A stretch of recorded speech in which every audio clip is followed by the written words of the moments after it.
Okay, can everyone hear me okay on the mic system? Great. Hello, everyone, and welcome to the School of Climate Change Hillary Term 2026. For our first session, we're very delighted to be welcoming Professor Myles Allen.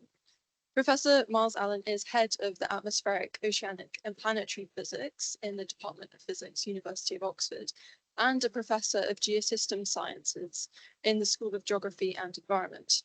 He has served on the Intergovernmental Panel on Climate Change, most recently as a coordinating lead author on the IPCC special report on 1.5 degrees, and we are incredibly grateful to have him speaking for us today. So please join me in welcoming Professor Myles Allen. Okay.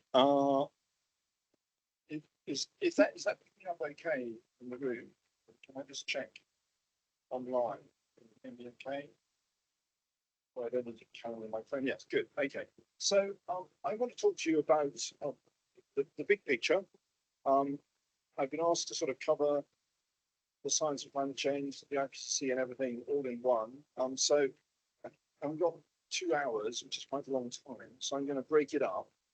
We'll do 4 little mini lectures, if you like.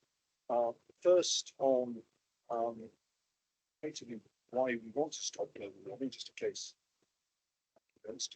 The second on essentially well, what it takes to stop global warming. The third on policies, and the fourth is where I sort of get really into the area which I particularly focus on myself, which is the need for carbon management, and to think rather differently about the climate issue in the way many people think about it at the moment. So the fourth lecture will probably be closer to my views. The first 3 will be just telling you what pretty much everybody thinks. Anyway, to get going, I'm sure I don't need to convince you of this. The world is warming. This shows you temperatures from the Hadley Center's global average that they compile. You see there is some uncertainty in that, the upper and lower bounds, so grey there. But we have just had a couple of years now above 1.5 degrees. But that's, you can also see the wiggles on that curve. You can see that the sort of straight line through the last section of that point past 1.5 degrees yet, but is clearly heading in that direction of warming about 0.2 degrees a decade. And we've understood why the world is warming for quite a long time. This suddenly needs re-emphasizing as people are looking to stir up controversy on the climate issue once again. And indeed, this is just one example of many papers published based on work done in the 1990s. So undergraduates here are possibly not around yet. And this is showing a simulation made, there's the colored lines on the left are simulations of the global temperature. In the top panel, driven by natural drivers of climate change only, solar variability and volcanic activity. In the middle panel, driven by human influences on climate. You'll notice neither of those simulations is particularly good. The natural one gets the end of the series wrong. The anthropogenic only one gets the middle of the series wrong, so it doesn't really capture that bump that happened in the middle temperatures in the middle of the 20th century. When we put them all together, the match between the black line, which is what's observed, and the observation and the model simulations is almost uncannily good.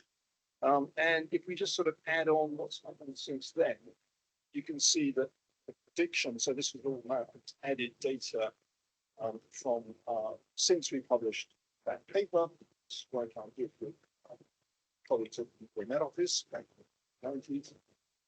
You can see that slightly implausibly, Peter Scott forecast that we would cross 1.5 degrees first time last year.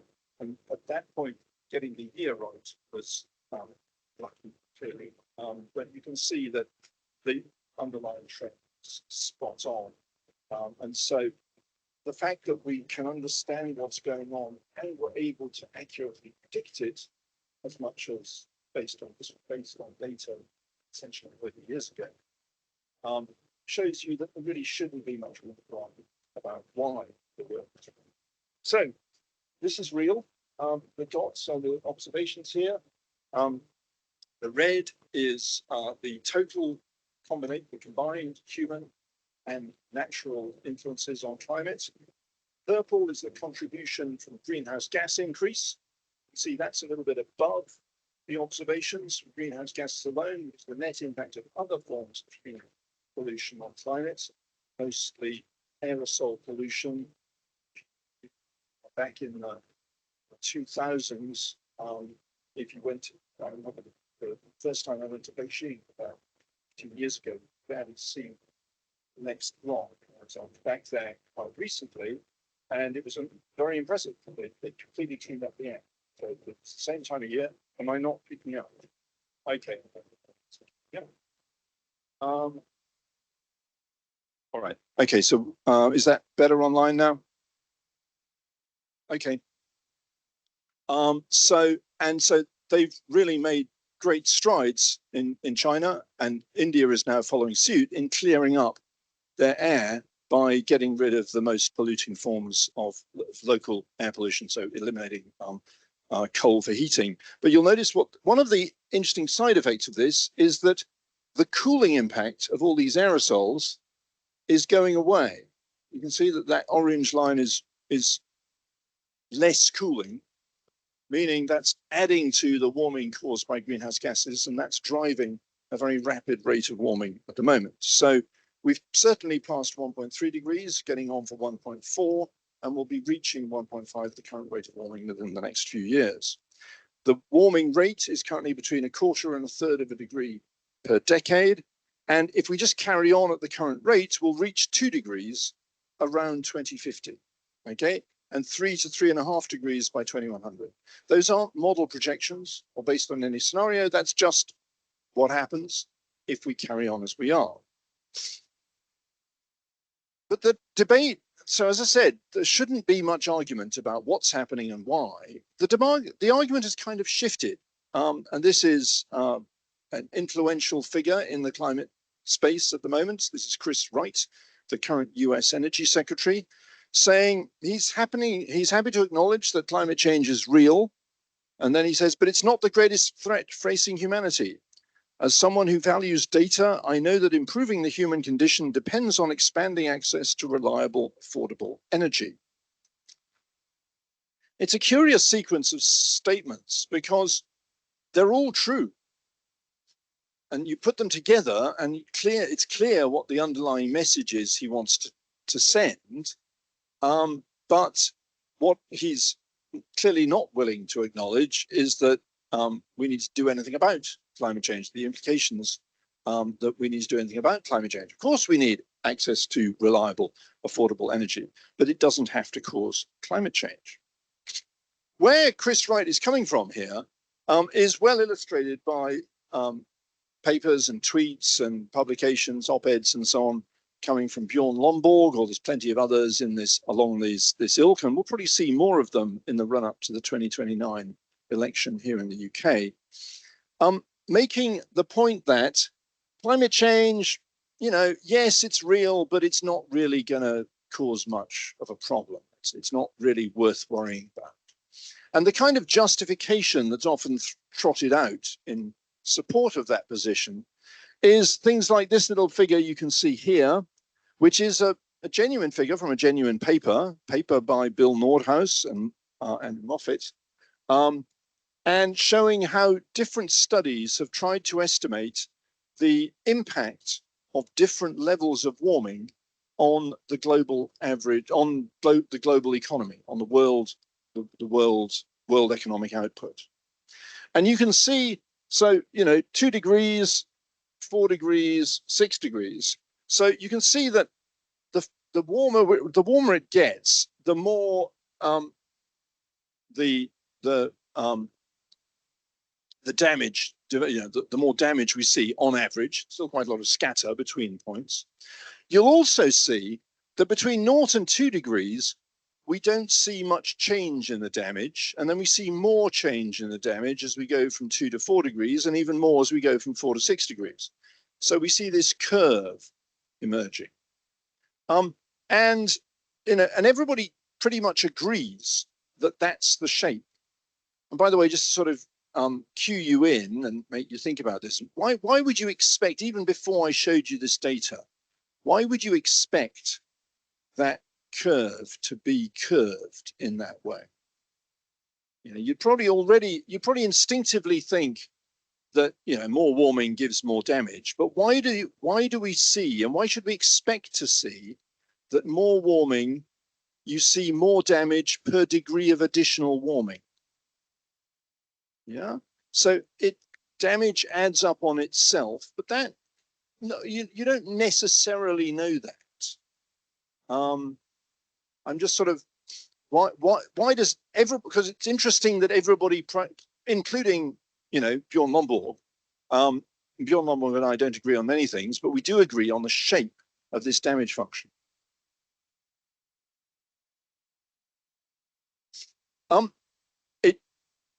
Planetary tipping points certainly play a role in the real damage function, i.e. what will happen to the real world, but actually, no, not for these studies, because these are based on economic models, most of which ignore planetary tipping points, and probably as a result, massively underestimate the scale of the impacts of climate change. But it's just, you know, the reason I want you to sort of think about this is because it's a fundamentally important point when you're confronted with the argument of people saying, oh, we don't need to worry about climate change. It's not actually too much of a problem. I'm pointing at these kind of papers. So you have to understand why you should be able to convince anybody that the damage function has to be this shape. Anything else want to sort of, you probably know the answer already. So it's slightly unfair, but all right, fire away. Or is anybody online, before you cue in, anybody online know why we should expect it to be curved like this? Yeah?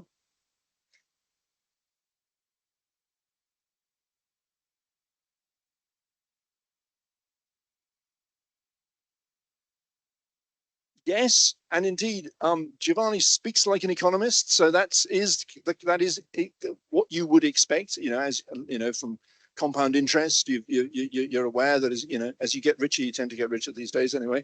But there's an even more fundamental, basic reason why it has to be curved in that way. Far away. Oh, so did you have a no?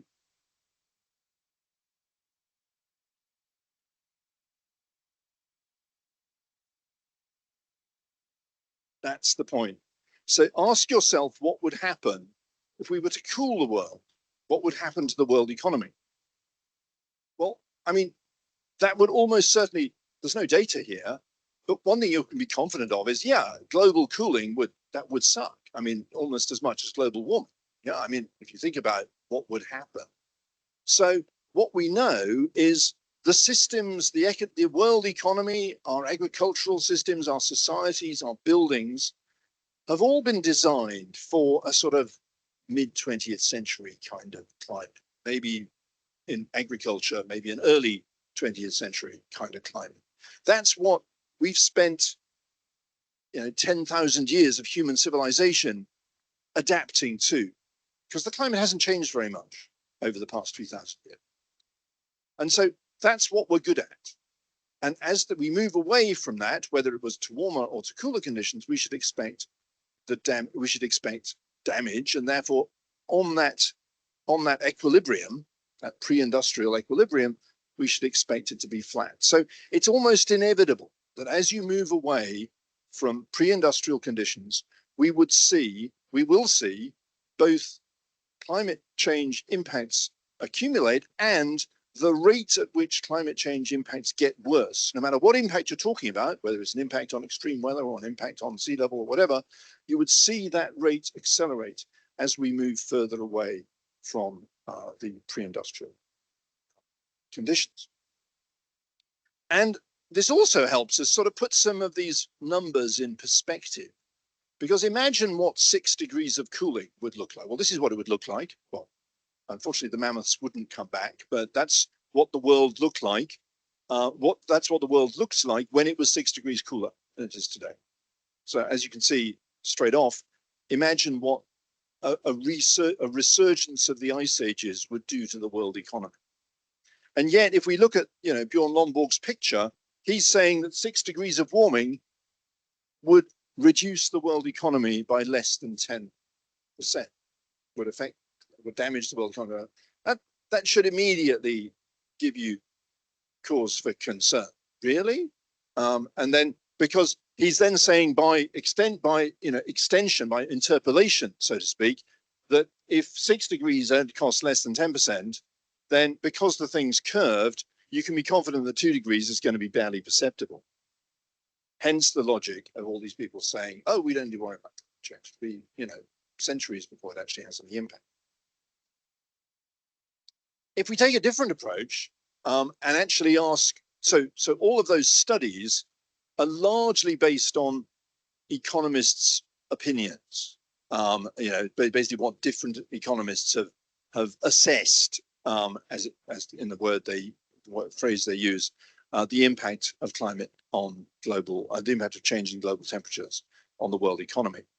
This is a very different approach, where as part of the 1.5 degrees report that Eleanor mentioned, I was involved in, we were really challenged to come up with quantitative estimates at speed, because the Paris Agreement was agreed in 2015, and then we had 2 years to prepare this report. And one of the key questions in the report was, what difference does it make allowing temperatures to rise to 2 degrees versus limiting the warming to 1.5?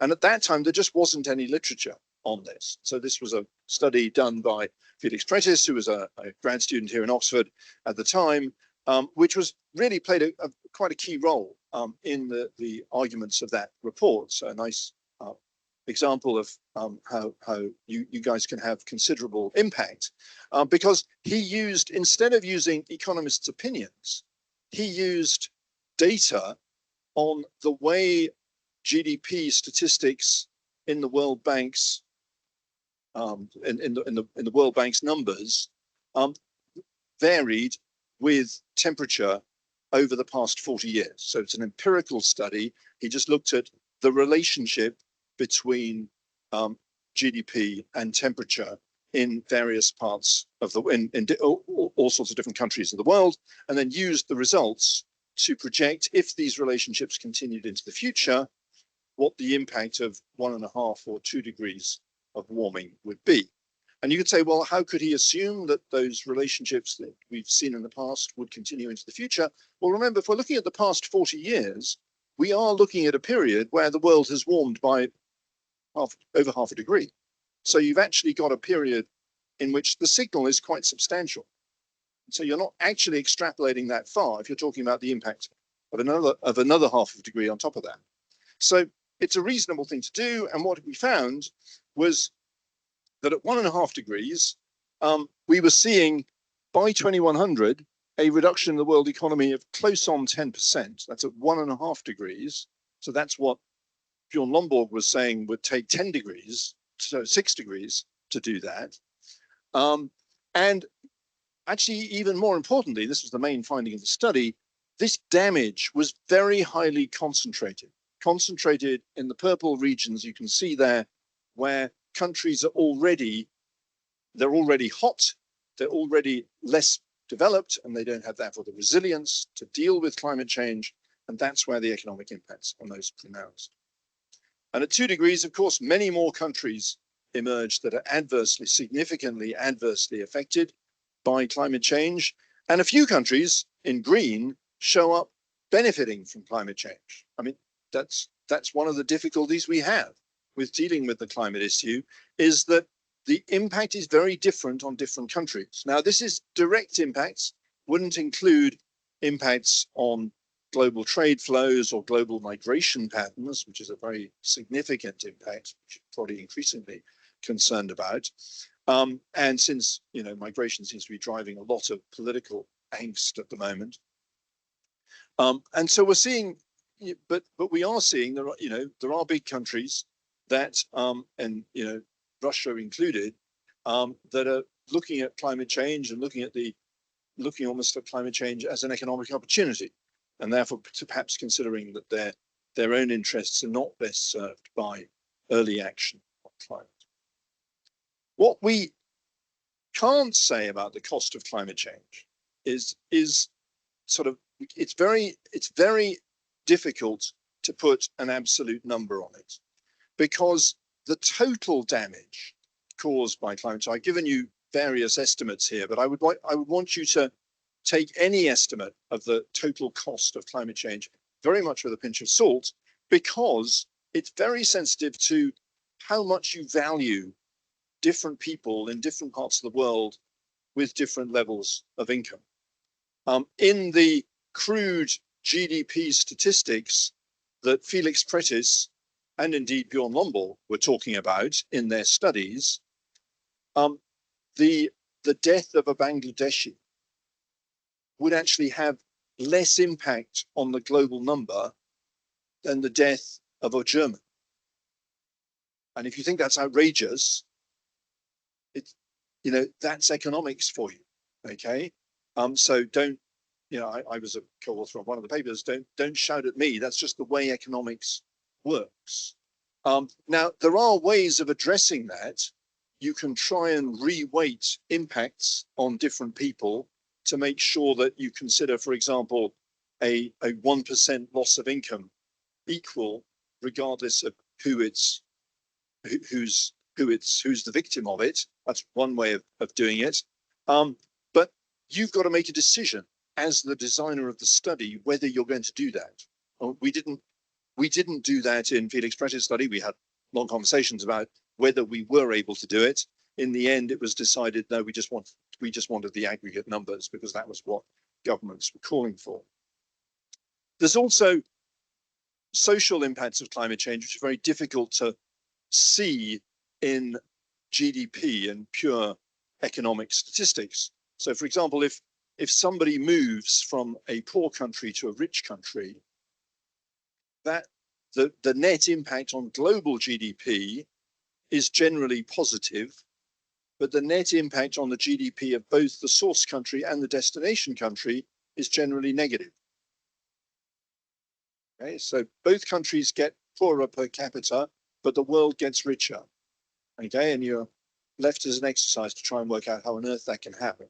Okay, but what this is telling you is that certain changes that may well be triggered by climate change, and of course, mass movements of people is quite a likely consequence of climate change, as hot regions of the world simply become uninhabitable for certain times of the year. That's one which is very difficult to capture in global economic statistics. There's also the challenge of how we value the impacts on future generations, because of course the costs of dealing with climate change are incurred by the present generation or the next one, or the generation that actually gets around to doing it. And whereas the benefits of stopping climate change are experienced by many, many generations to come. So how we value those future benefits against present day costs is a crucial uncertainty. And then there's the question about tipping points, which you mentioned. If there's a 5% chance of, you know, a complete collapse of the West Antarctic ice shelf, which would inundate many of the major urban cities of the world, and we take action on climate change and we reduce that to a 3% chance over the next 200 years or whatever, you know, so what's the value of that, you know, of reducing the risk of that potentially catastrophic event? That's quite a, I'm not telling you I know the answer to that question. I'm just trying to point out to you that these are difficult questions to answer. But anybody who tells you, oh, I read an article by Bjorn Lomborg and I know that climate change only costs 3% of GDP or whatever by 2100, these are the points then to say, okay, so what did you assume about the relative value of poor lives versus rich ones? Or what did you assume about the value of global tipping points? What did you assume about the value of social movement, of large-scale movements from poor to rich countries resulting from climate change? And they probably won't have even thought about that. They'll have just found a number which suits their preconception, so they want to repeat it. And so that's what you need to interrogate, and why I wanted to explain to you about these issues. So what we can say, so that's what we can't say. Putting a number on it is certainly putting a number on it with any confidence. It's very challenging. But what we can say is that curvature. As we move away from familiar conditions, costs increase, and the rate at which costs increase also increases. And the argument for that is global cooling is just as damaging as global warming. And so we can actually put some numbers on this without numbers, if you see what I mean. Without putting absolute numbers on it, we can talk about relative numbers. So if D is the warming caused by 1 degree of warming, is the damage caused by 1 degree of warming. I don't know what D is, okay, but it's a number, okay? Then because of that curvature, we can be confident that the impact of 2 degrees of warming is at least 4D, yeah? So it's bigger because it's curved, okay, just following that curve. 3 degrees would be 9D, okay, 1.5 degrees, 2.25D, I'm just squaring the numbers here. And therefore, you can see the difference between 1.5 and 2 degrees, for example, is much the same. So difference between 4 and 2.25, the difference between 1.5 and 2 degrees of warming is much the same as the total impact of 1.25 degrees of warming, which is what we've already experienced. So if somebody says, oh, they've read an article that says 3 degrees of warming won't matter, you say, well, even 2 degrees of warming, that of the avoided impacts of limiting warming to 1.5 versus 2 degrees is the same as all of the impacts we've experienced to date. So even though it's only half a degree, that half a degree will be as impactful as the 1.25 degrees that we've already experienced. So, same as again, and that's assuming, of course, that we don't go over any global tipping points and suddenly move into a new climate regime. So I've asked you a couple of questions on this. That's the sort of the first. That's the first mini lecture on the impacts of climate change, and I just wanted to sort of take 5 minutes at this point to let you come back to me with questions on what I've been talking about so far. And by the way, if you want to ask a question, if you put your hand up, Eleanor will pass you the mic to make sure that that's picked up online. And of course, if there's any questions online as well, happy to take those. Questions on climate impacts. Thank you for joining me.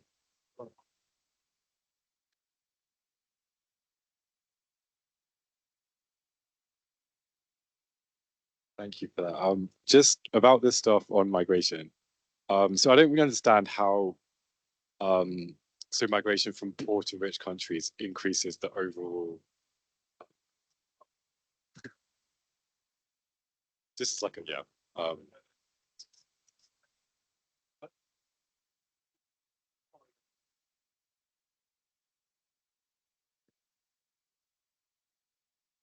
So it is a genuine effect. It's typically the richer people in the poor country that can afford to move. So if they move, they make the poor country poorer, but in their destination country, they're typically going into entry-level jobs, their income is lower than the median.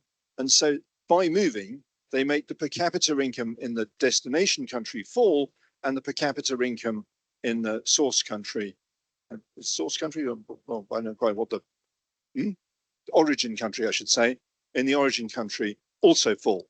And yet that person probably earns more in the rich country, even though they were already rich in the poor country. So overall GDP of the two countries goes up.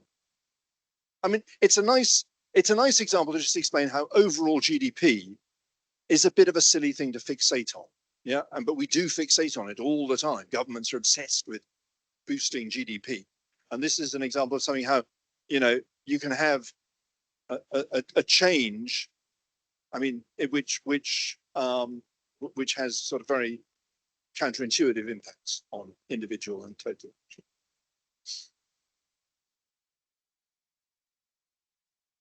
Far away.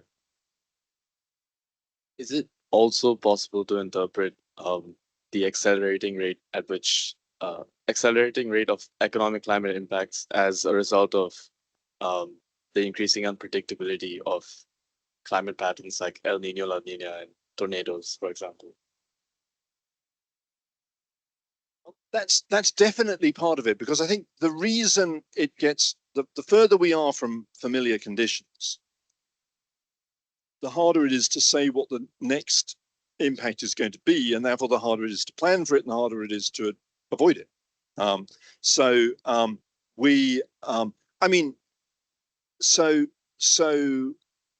is a very important effect. There's also another sort of simple, a deeper reason also why we expect that curvature from the impact of extreme weather events. If you think about a bell curve of a distribution, it's the ones at this end from your perspective, the ones at this end of the bell curve that are doing most damage.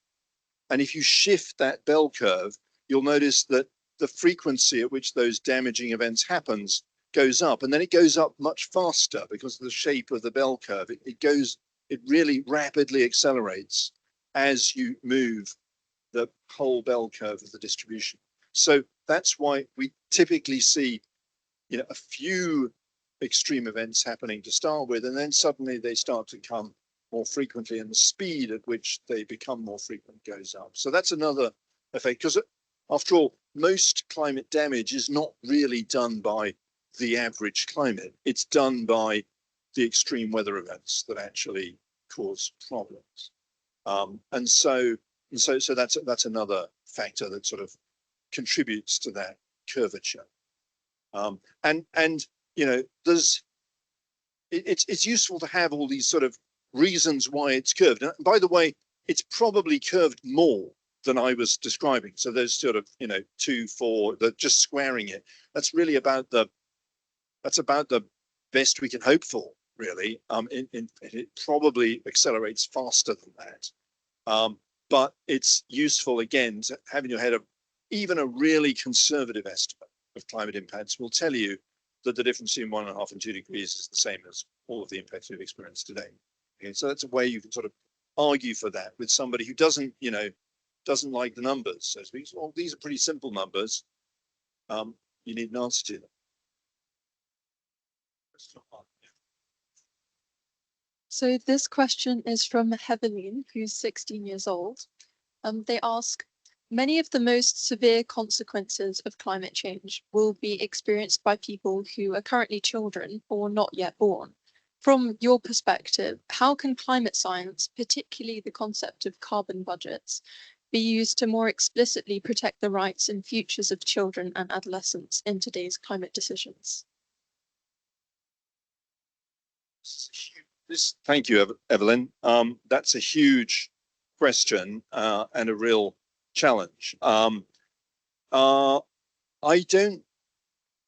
answer, your question on carbon budgets, as someone who's worked a lot of my career on carbon budgets, I don't think they're very useful to you. I mean, carbon budgets help us understand the physical relationship between emissions and temperature, but they don't really address the kind of equity issues you're talking about. So unless there's a way of using carbon budgets I haven't thought of, I'm not sure that carbon budgets help. Sorry about that. They doesn't mean they're useless. They're useful for other purposes, but they don't really address this. This whole question of the rights of different generations is a really challenging one, and it's one that we're really seeing because we're going through a period in which the life experience of successive generations is so different from the previous one. It's a very modern issue. For a long time, each generation could expect their life to be, reasonably similar, maybe a bit better, but, to their parents' life. Now we're seeing each generation seeing their life as radically different from their parents' lives for all sorts of reasons, good and bad. And so the rights of generations, including unborn generations, so generations of people that don't exist yet, their rights relative to the rights of people alive today is a really challenging one. I don't know if you've got any moral philosophers in this course. Plenty of moral philosophers in Oxford. But these are really challenging issues. One of the, I mean, actually, there is one point about carbon budgets which is relevant here. I've just realised maybe I can weave carbon budgets into this. So the whole point of a carbon budget, for reasons we'll come on to in the next mini lecture, but one is that carbon dioxide has a permanent impact on climate. So if you put carbon dioxide into the atmosphere, it pushes up global temperatures and they stay up essentially forever. So if you assign equal right to every generation, which sounds like a sensible thing to do, why should we not give every generation the same rights as the previous one? Then the present day generation has, on average, no rights at all. Yeah, because you sort of divide by an infinite number of future generations. And that implies that it would be the right decision to completely close the global economy in order to avoid causing any more global warming. Now, never mind whether that was politically feasible, it probably isn't the right decision either. So it's, you know, I'm chucking this out there as you know, this shows you have to think carefully about the consequences of relatively simple statements you could make, like, sure, every generation's got the same rights as the previous one, you know, why not? Well, the answer is if you go that route, if you go there, you get some very counterintuitive consequences. And this is why most economists would argue, no, we actually assign a different right to different people, and depending on how far away they are in the future, they use something called economic discounting to say that an impact on a far future generation, the same value of impact on a far future generation is valued less than the same impact on the present generation. And, you know, cue many discussions about what the right impact, what the right discount rate should be. But that's another, you know, reason to illustrate how coming up with a number on the cost of climate change is fundamentally subjective. It's not something that anybody can do scientifically. And actually, I think one of the problems we've had, and actually a bit of a bee in my bonnet at the moment, is that I feel we as an academic community, the climate science, climate economics community, have kind of lost a large chunk of the world population. They're just not interested in what we're saying at the moment. And while we can criticize them, as it were, so it's dangerous to refer to the whole group as them, we also need to look at what we got wrong that people felt so alienated from our work. And one of the issues is that we've done things like applying discount rates to damages at different, which are completely opaque to your person in the street, and just told them, well, this is the answer. And so we've run our model, we've done our calculations, and the answer is you've got to buy a heat pump, okay? And we've not, you know, where we've clearly failed is explaining to people why we reach the conclusions we do. And that's sort of partly what this School of Climate Change is all about. Let me carry on. So we've talked about why we want to stop global warming, and now we're going to get on to what it takes. What do we have to do to stop global warming? This is kind of summarized by this sentence from the IPCC's 1.5 degrees report: reaching and sustaining net zero global anthropogenic CO2 emissions and declining net non-CO2 radiative forcing would halt anthropogenic global warming on multi-decadal timescales.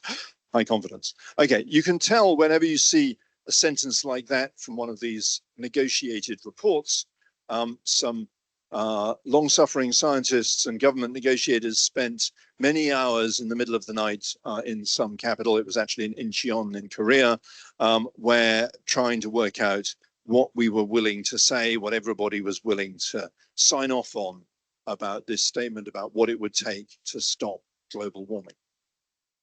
Just to translate it into you know, English, anthropogenic, human-induced.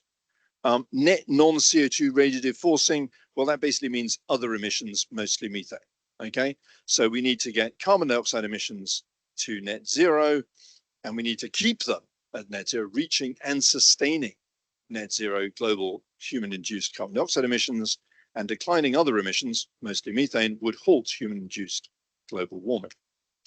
So this is what it takes. If I show you on a schematic from a sort of very simple climate model, the black line on the left is net emissions from energy and industrial activity, plus the impact of active land use change. And I've italicized active there because I mean decisions about replanting a region rather than just decisions about leaving regions alone. And so you can see if I reduce those net emissions to zero, then carbon dioxide concentrations in the middle panel they peak and then they start to fall. Okay, and the reason for that is that green wedge in the left-hand panel, which shows you the carbon dioxide that is currently being taken up by both the oceans and the land biosphere, trees, plants, and soils in the world, which at the moment, they're taking up about half of the carbon dioxide we put into the atmosphere. And we expect, as our emissions fall, assuming we eventually get around to reducing emissions, we expect the rate at which the biosphere and the oceans are taking up carbon will also fall. So you can see the green line goes down at the same time as the black one, or it goes back towards zero, same time as the black one does, but it doesn't go all the way to zero.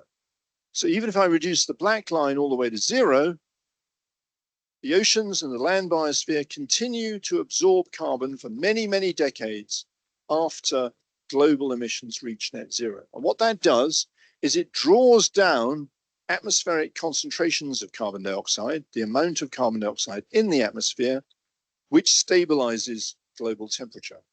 So notice over here on the right, global temperatures are flat. They're no longer rising when we've reduced, after the point we've reduced emissions, active emissions to net zero. And this is a result that was established back in 2009 in a whole number of papers were published well, 6 papers to be precise, were published in quick succession in 2009, all of which made basically the same point. This happens sometimes in science. We knew about 3 of them, but the other 3 just sort of came out of nowhere because, you know, when a result is kind of out there, it's interesting how it often bubbles up in different groups at the same time. And the key point of these papers was if you want to stop global warming, it wasn't enough to stabilize concentrations of greenhouse gases in the atmosphere. You actually had to allow concentrations to start to fall. And to do that, you had to get emissions all the way down to net zero, which is why only 6 years later, after those papers were published, the Paris Agreement, you know, reached an agreement that in Article 4 of the Paris Agreement, in order to achieve the long-term temperature goal of Article 2, which was the goal of limiting warming to well below 2 degrees, pursuing efforts to 1.5, parties aim to achieve a balance between anthropogenic emissions by sources and removals by sinks of greenhouse gases in the second half of the century. This is what they meant, but you know, this is as close as they could get to saying net zero. The UNFCCC process didn't actually acknowledge the need for net zero emissions until Glasgow a few years later, but it's essentially the same thing. This is what the negotiators were willing to sign up to.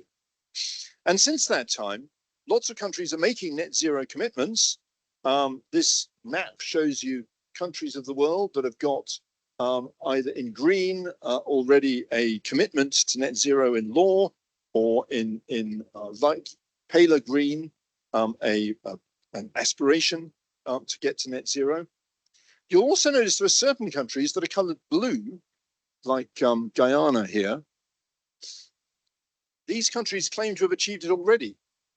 They claim to have already achieved net zero. And, you know, this may slightly puzzle you because Guyana is actually one of the world's fastest growing oil and gas producers. So how is it that they claim that they're already net zero? And by the way, these are from the Net Zero Tracker, which is maintained here in Oxford. So what's going on here? Well, what do people mean by balance between or net emissions when they're talking about climate policy? Turns out to be ambiguous in a very important way. I want to emphasize this because whatever you do,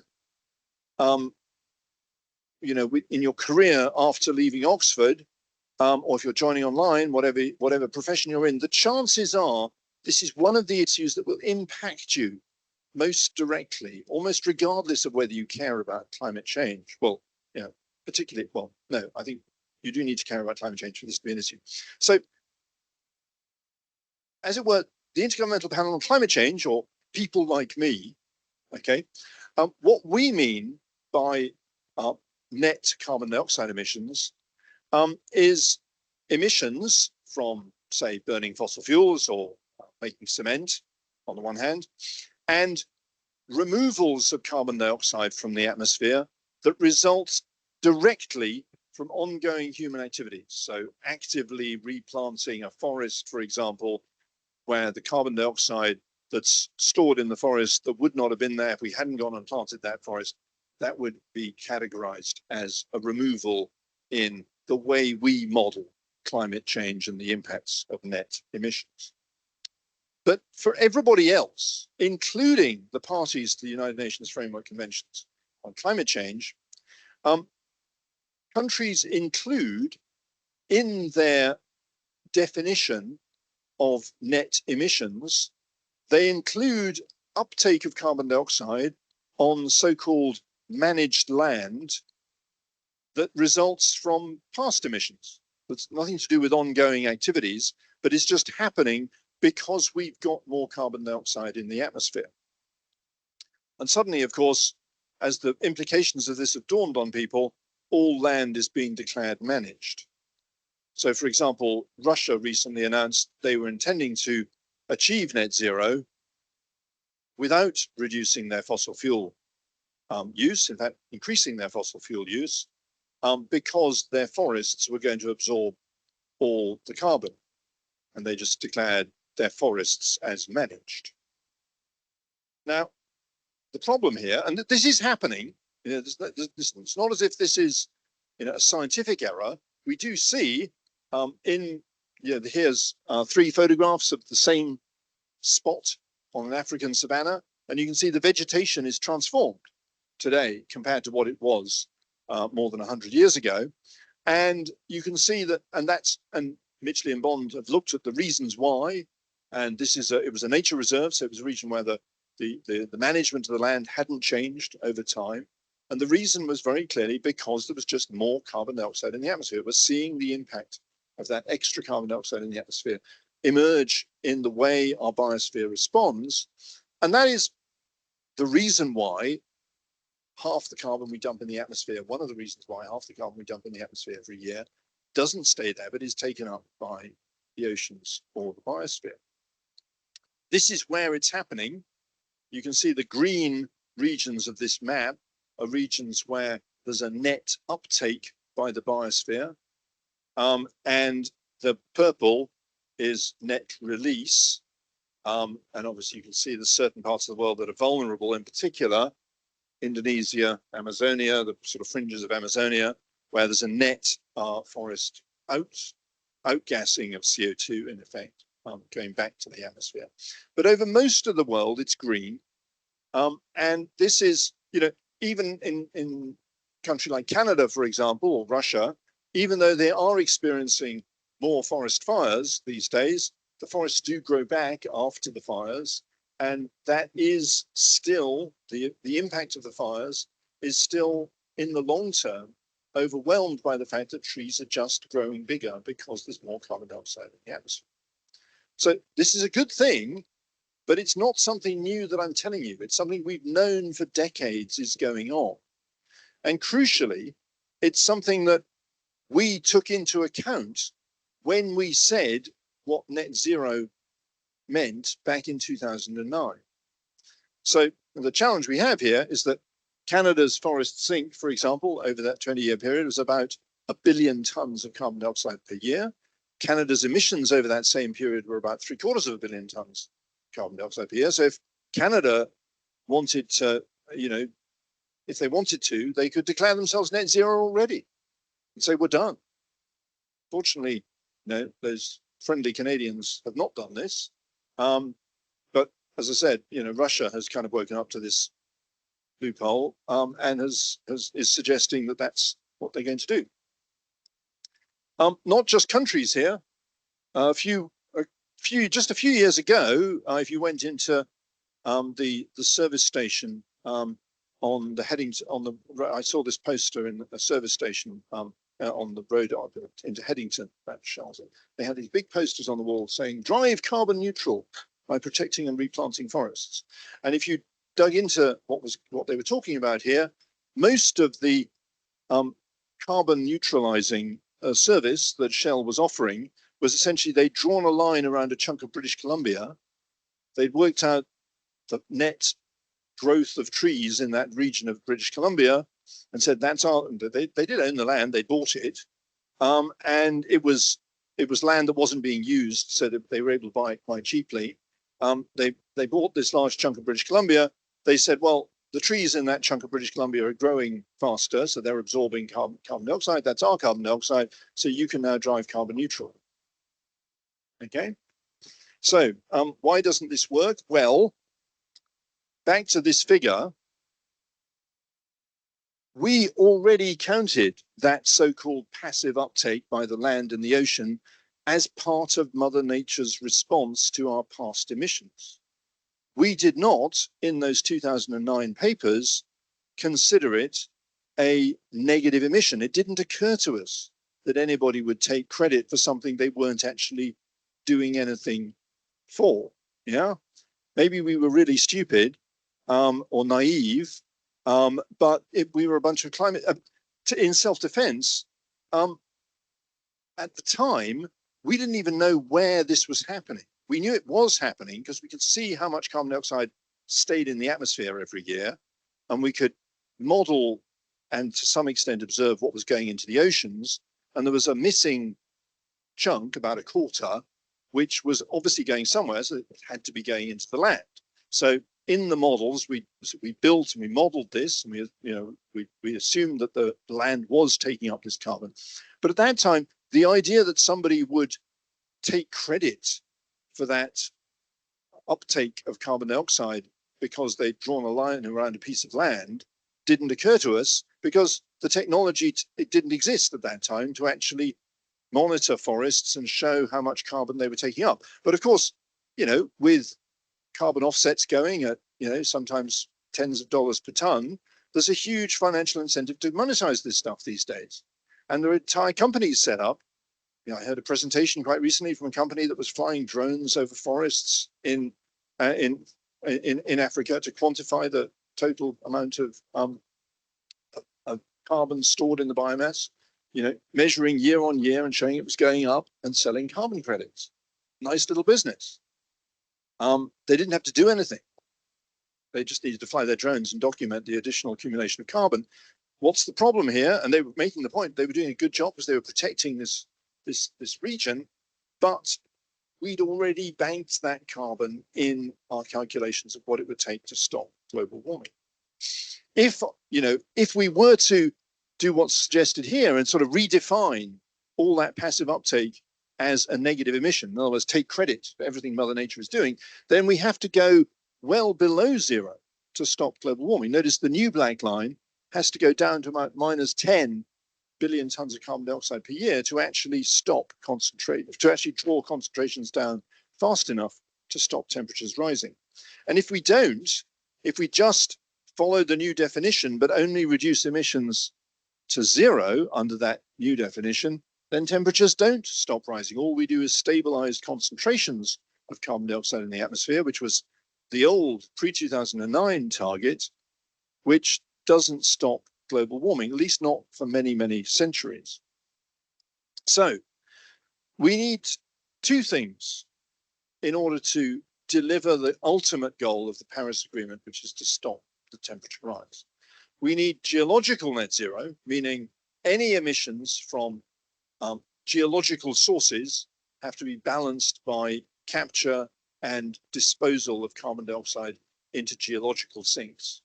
So a balance of the geosphere of carbon flows, and we need to protect those passive carbon sinks, but not pretend that they are somehow negative emissions that we can take credit for.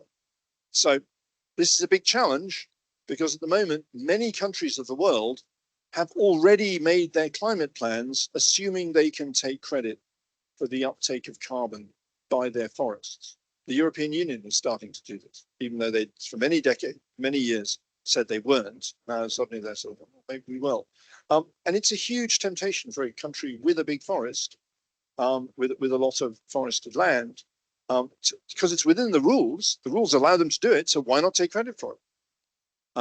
And you know, there's always the argument, well, but they're protecting their forests. This is a good thing. Of course, it's a good thing to protect their forests, but don't pretend you can do a good thing without it balancing a bad thing you're doing. Yeah, so it doesn't. I can make all sorts of analogies here, most of them pretty tasteless. But I'm sure you can come up with your own analogies. But the point is, it's a good thing to protect our forests, but what the problem here is pretending the protection of forests somehow compensates for the impact of burning kerosene in aeroplanes or releasing carbon from the geosphere. And if you want to read more about this, a paper which came out last year with Geological Net Zero in the title, and actually you'll notice there's a long author list there. The backstory of this paper was we actually went around all of the authors of those 6 papers that were published in 2009 to come up with a paper where we just sort of collectively said, look, this is what we meant by net zero when we said net zero would stop global warming. And it ain't what many people are now using the phrase to mean. So it was just to try and remind people what we meant when we said what it would take to stop carbon dioxide emissions causing any further global warming. I mean, this is where we're at now. You know, we think of the system as 3 spheres: the geosphere, the solid earth, rocks, sediments, fossil fuels, the atmosphere, and the land and ocean biosphere. So at the moment, the black lines here are human-induced flows of carbon. And so at the moment, we're taking carbon rapidly out of the geosphere, dumping it in the atmosphere. We're also taking carbon out of the land and ocean by deforestation and dumping it into the atmosphere. And there's a certain amount being put back as we reforest. These are active flows here. You know, net zero for many people is this situation where we're carrying on using fossil fuels, but we're restoring the biosphere, storing carbon dioxide away in the biosphere in order to balance that flow.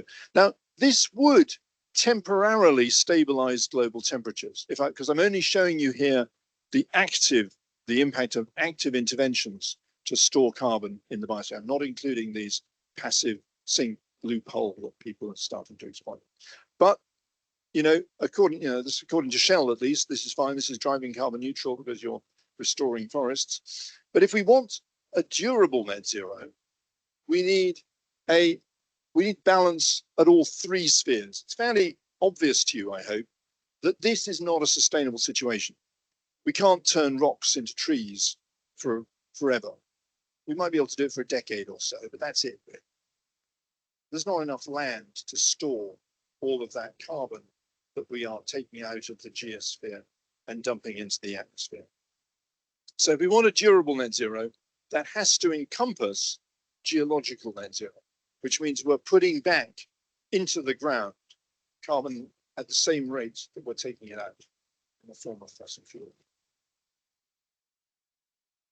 And don't forget, of course, while this is happening, having achieved geological net zero, we also need this ongoing passive uptake by the biosphere and the oceans, this natural response to the climate system that we are absolutely counting on for geological net zero to deliver what we've said it would deliver, which is to stop global warming.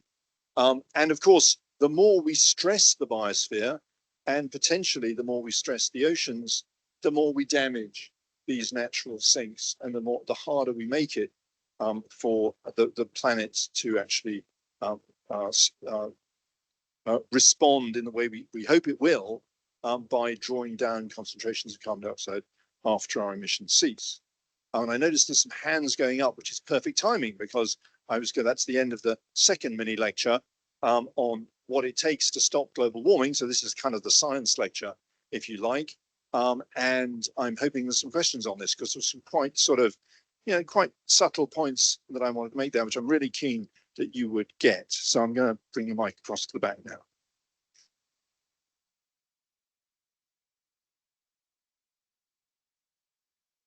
To wait till you go back, because I want you to go back a few slides.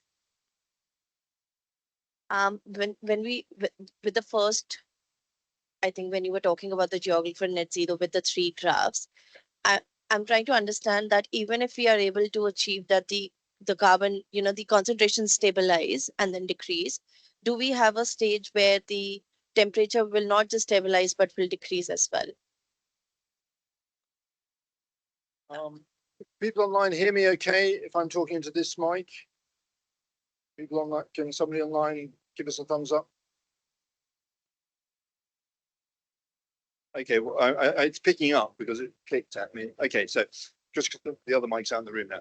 Okay, so yes, but in order to, does anybody know in the room what I would need to do to make, what would I need to do to the black line to make the red line go down?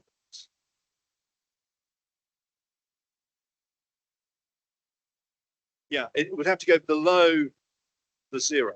That means a net removal of carbon dioxide from the atmosphere, active removal, not just what's going on in the land and the oceans naturally because of past emissions, but the net impact of our ongoing activities at that point would be to actually physically take carbon dioxide back out of the atmosphere.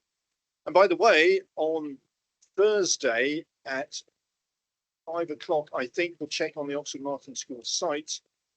We have a lecture from Ottmar Edenhofer on the need for carbon management and carbon dioxide removal to manage climate change. Ottmar Edenhofer is probably the world's leading climate economist, and he's just visiting us for a couple of days this week. And so if you haven't signed up yet, check out the Oxford Martin website and make the most of that. So it's a real opportunity to hear from the main figures. Can I one question? Sure. There was another question. So sorry if just to spread it around. Did you want you had your hand up earlier? Yeah. I think you might have alluded to this towards the end when you were showing the spheres, but I just wanted to ask, is kind of, instead of land management, kind of active replanting of new forests a more viable way of offsetting carbon, or are there still drawbacks to that? If you have land to do it on, then yes, as a physicist, I have to say the numbers add up. If you're storing carbon on land that would not have been there otherwise, then yes, you can make an argument that does Shell, so to speak, could make an argument that carbon can compensate for the impact of burning fossil fuel. But it's very important that most of offsets isn't like that. It's not active management. It's just the trees are growing, so take credit for it. Or there's various other offsetting models out there, but so notice that Shell was saying by protecting and replanting, because they weren't even saying, you could say they could get away with just protecting the forest. They wouldn't even need to replant it. But the difficulty, of course, is that it's sort of one hit, in the sense that if you've got an area of land with no forest that happens to be suitable for forest, you can plant it. It'll take up carbon for 20 or 30 years or so, and then it'll have that carbon on it. So then it'll slow down taking up carbon, and in fact it'll pretty much stabilize after about 50 years. So we can temporarily, add carbon to the biosphere, but the scope for doing this is dwarfed by the scale at which you'd need an area at which we're putting carbon dioxide into the atmosphere. You need an area the size of France every year to absorb the carbon dioxide we're currently releasing from burning fossil fuel. So, and there might be some French people who might say, no, wait a minute, we actually got some other things to do with that now. Yeah. So, so that puts the challenge into perspective. Which is why in the geological net zero paper, we basically say, look, don't count on the biosphere. The other problem, of course, is that as the climate changes, many of today's forests are becoming less viable. They're becoming more at risk of forest fires, diseases, as soils warm, releasing carbon dioxide, warming soils. And so these phenomena mean that, you can only really assume that carbon stored in the biosphere is there temporarily. And so, whereas carbon released from the geosphere, where it was laid down many, many millions of years ago, that's a completely permanent release. So we're trying to balance permanent releases with temporary storage. And it should be obvious that that's not something that makes not for very long. So, which is why we said in the paper that it was overwhelmingly likely that by mid-century, the capacity of the biosphere and the oceans to absorb carbon would be maxed out, just with dealing with the historical consequences of our past emissions, and that we wouldn't be able to compensate for any further fossil origin emissions in the second half of the century by planting trees or managing or just sort of managing the ocean or managing ocean ecosystems.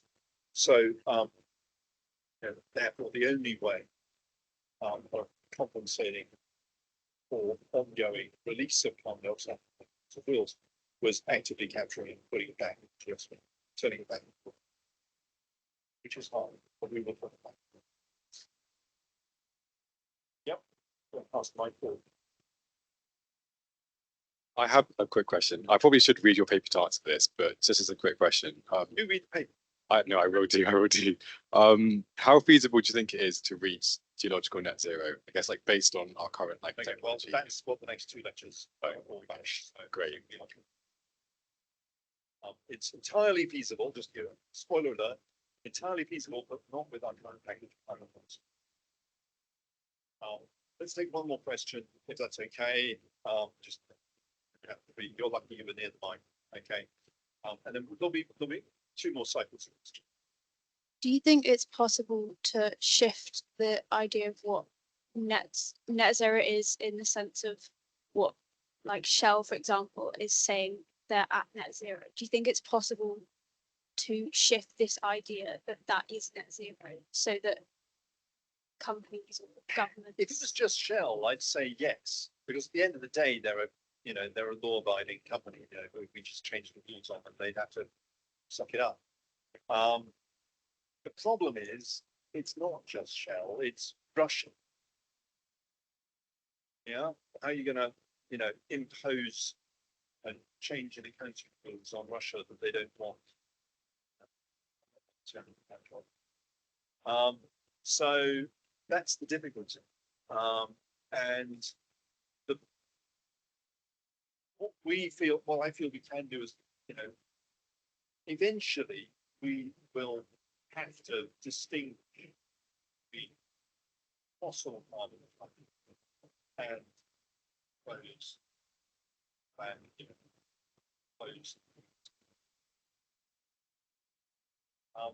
and I think the best we can do as scientists at the moment is to make sure any consequences.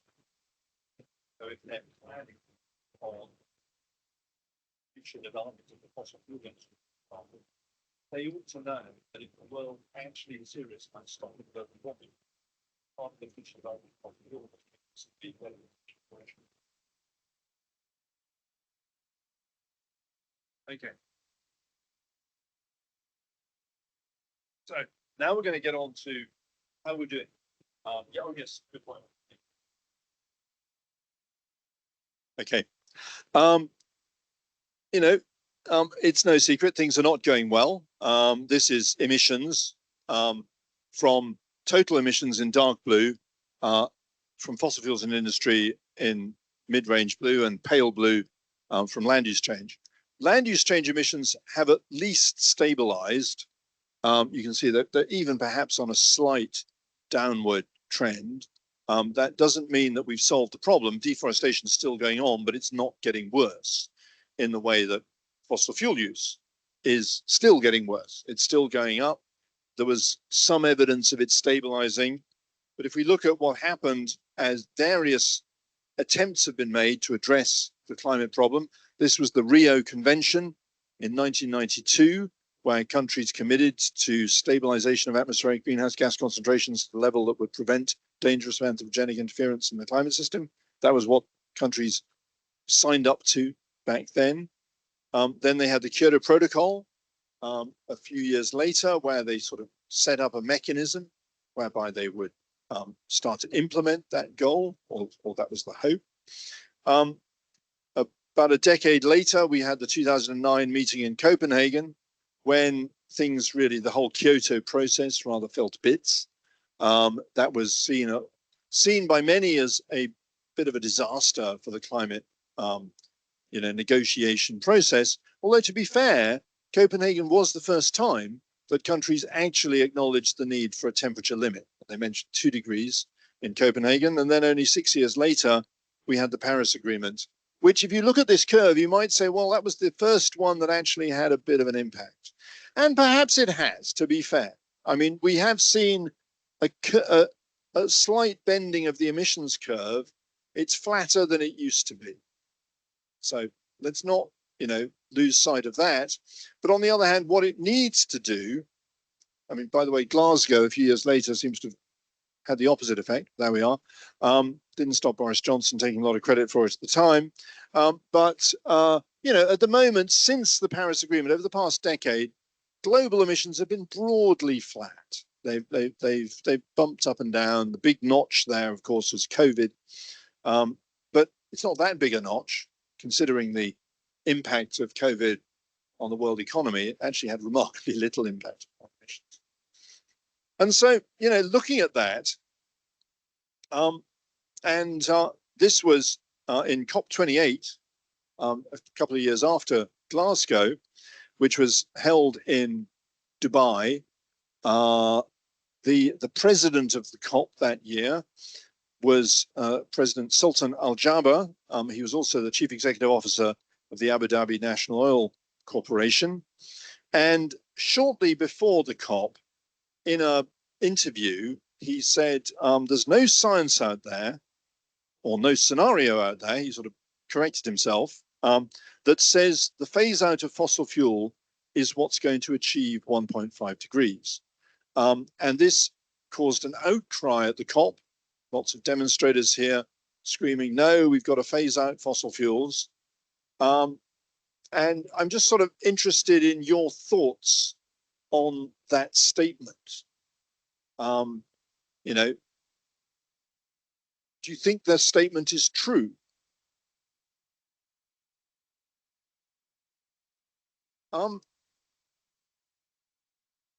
Is there a way of reading that? Well, how would you read it? So, sorry, here, have the mic. Talking about what's actually going to happen, then it could be true. But if that it's not what's going to achieve it.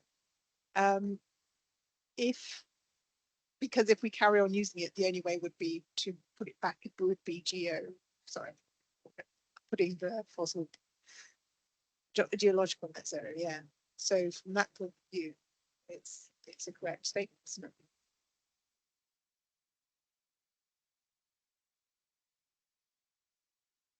It's a challenging statement. I wanted to challenge you with it because a bit like the statements from Chris Wright, it's kind of really annoying, but also true.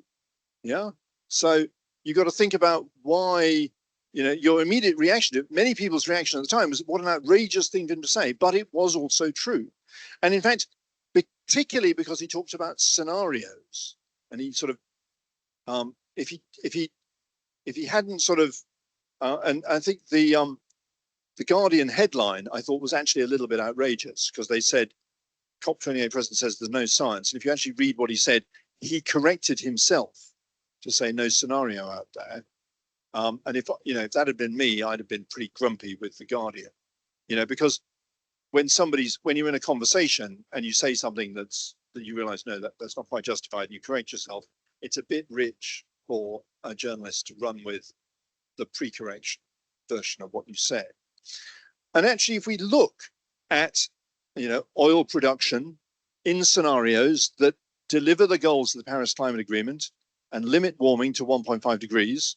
So notice many of these scenarios actually are already out of date because they started reducing emissions, 5 years ago. But this is what we were talking about at the time in COP28. You'll notice that oil production falls, sure, but the median scenario, which is highlighted by this sort of dotted line here, it's at the date we achieve net zero, which is around the middle of the century in these scenarios, it's gone down by a bit over half, but it's certainly not gone all the way to zero. Gas production has gone down even less than half. The only really clear message that comes out of these scenarios, and by the way, there's also gas scenarios where gas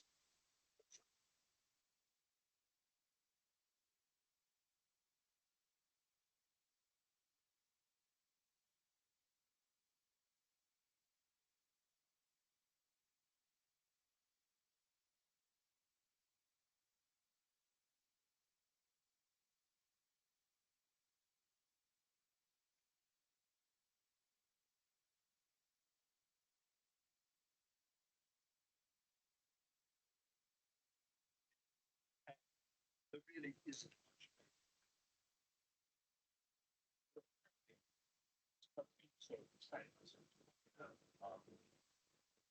Heating power,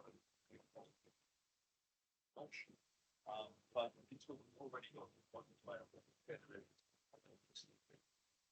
so weight is actually almost a competition. But if we look at total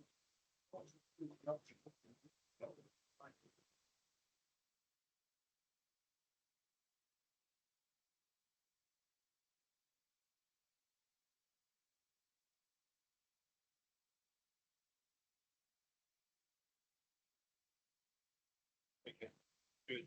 Okay. If you look at total energy produced using fossil fuels in these 1.5 degree scenarios, you see it does go down, but it doesn't go all the way to zero. Certainly not.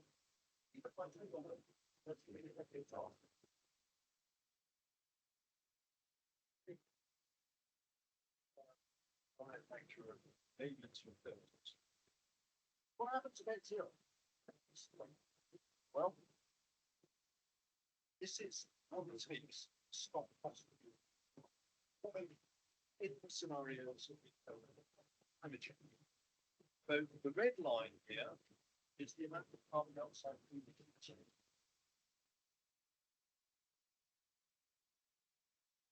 You'll see if that goes down. Curves doesn't go all the way to zero. One of the big things that happen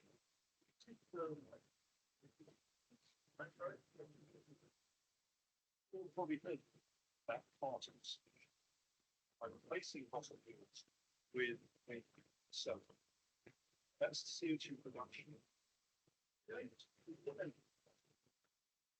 What happens in these scenarios is that we can capture and store a massively increasing fraction of the carbon dioxide we still generate. Do you want me just to talk about this one? Okay, because this maybe this one battery fails.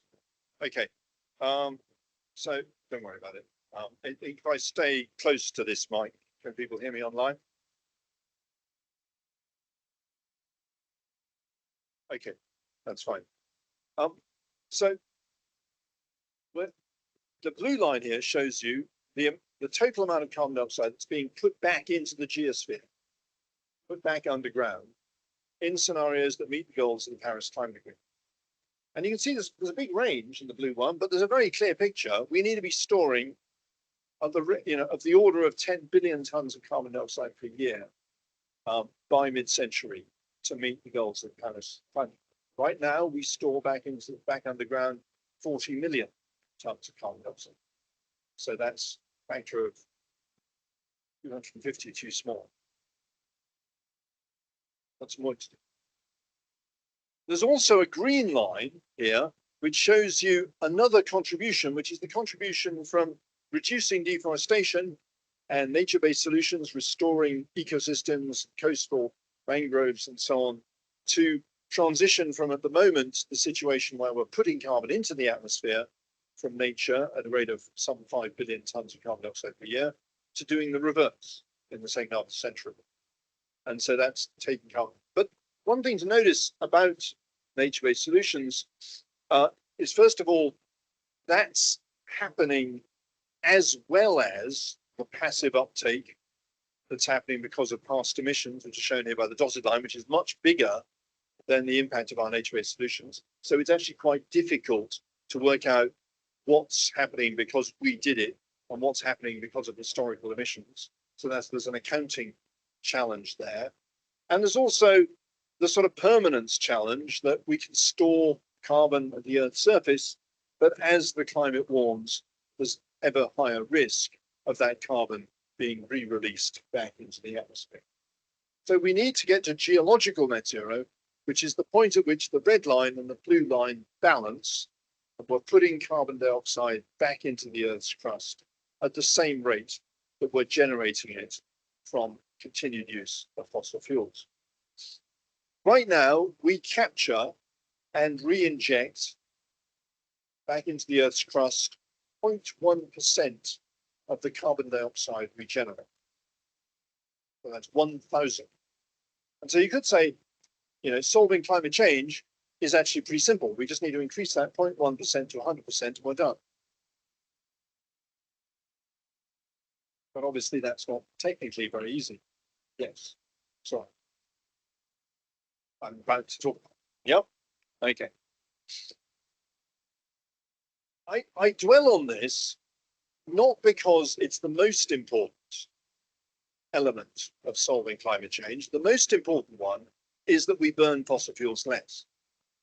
But geological CO2 disposal is the most important element in the solutions to climate change that nobody talks about.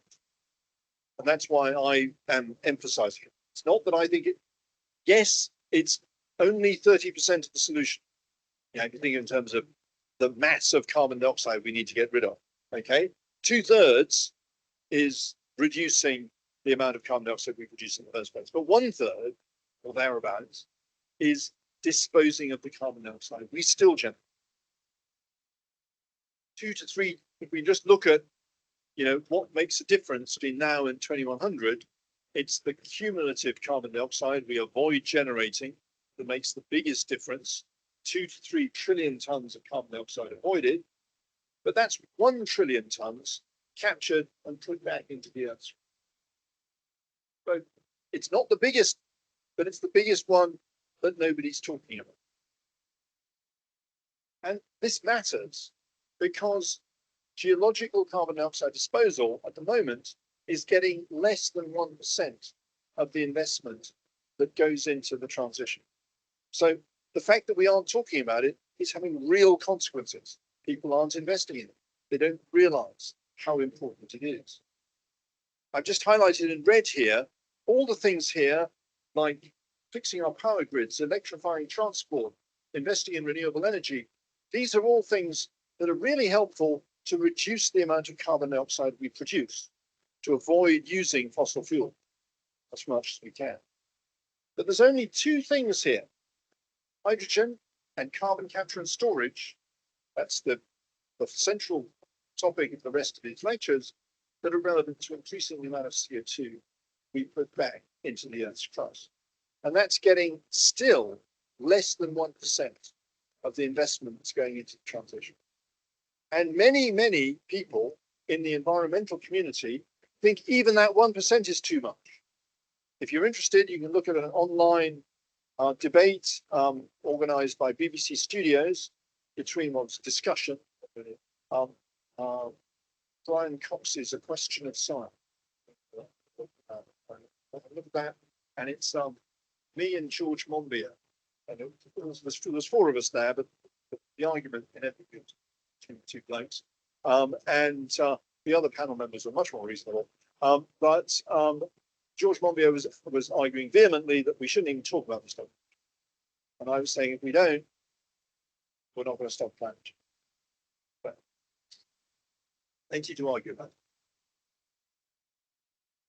You know, when our present government finally decided Britain was going to start investing in carbon capture and storage under the North Sea, many people, including in the environmental movement, actually said this was a bad idea, and to this day still argue against it.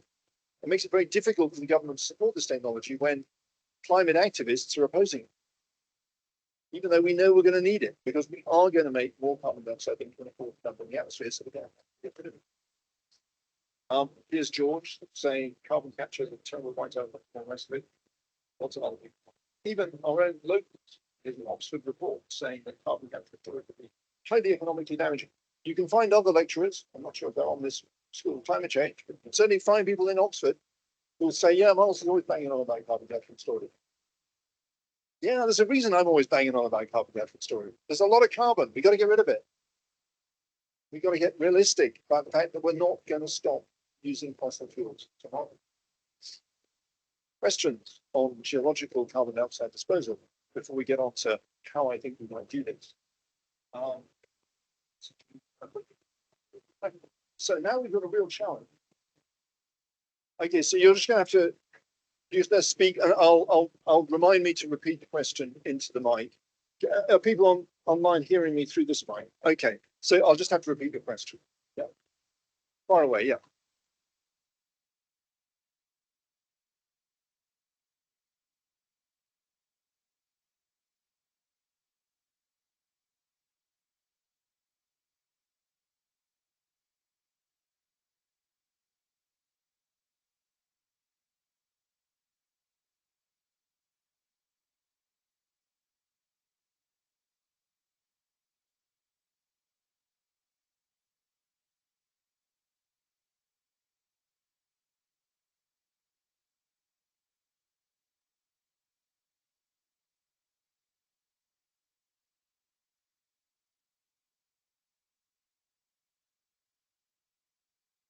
Yeah, so yes, I mean, plenty of people will say, well, look, why do we need to build carbon capture? So I'm just repeating your question. Why do we need to build carbon capture? Well, the criticism of carbon capture and storage is it seems to be a very expensive way of doing what trees do already. I could sort of characterize your question that way. And the problem we have is we don't have enough land for all the trees that we would need to deal with the CO2, the carbon dioxide we're still generating from our use of fossil. And we may have already banked that land anyway because of this need for trees to look after historical emissions. So that's two reasons why we can't just count on trees to do the work for us. And therefore, the only way to neutralize the continued generation of carbon dioxide from fossil sources is technology to put it down. Now, there was another part to your question, if I can sort of come back to that, which is one of the ways to get carbon dioxide back underground. In fact, it's the way that would actually play potentially a very big role in Britain's net zero plans, is to burn biomass, to burn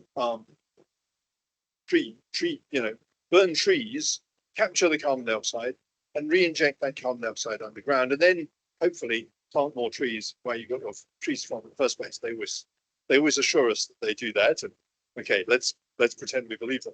Now, they're obviously relying on this technology. It's called bioenergy with carbon capture and storage, or BECCS, is potentially very problematic because it means you have to allocate large amounts of land to growing the trees to feed to your power stations to capture carbon dioxide, to put it back underground. And that land is very often then not available for biodiversity, for all of the other things, for food production even, but all of the other things we want land for.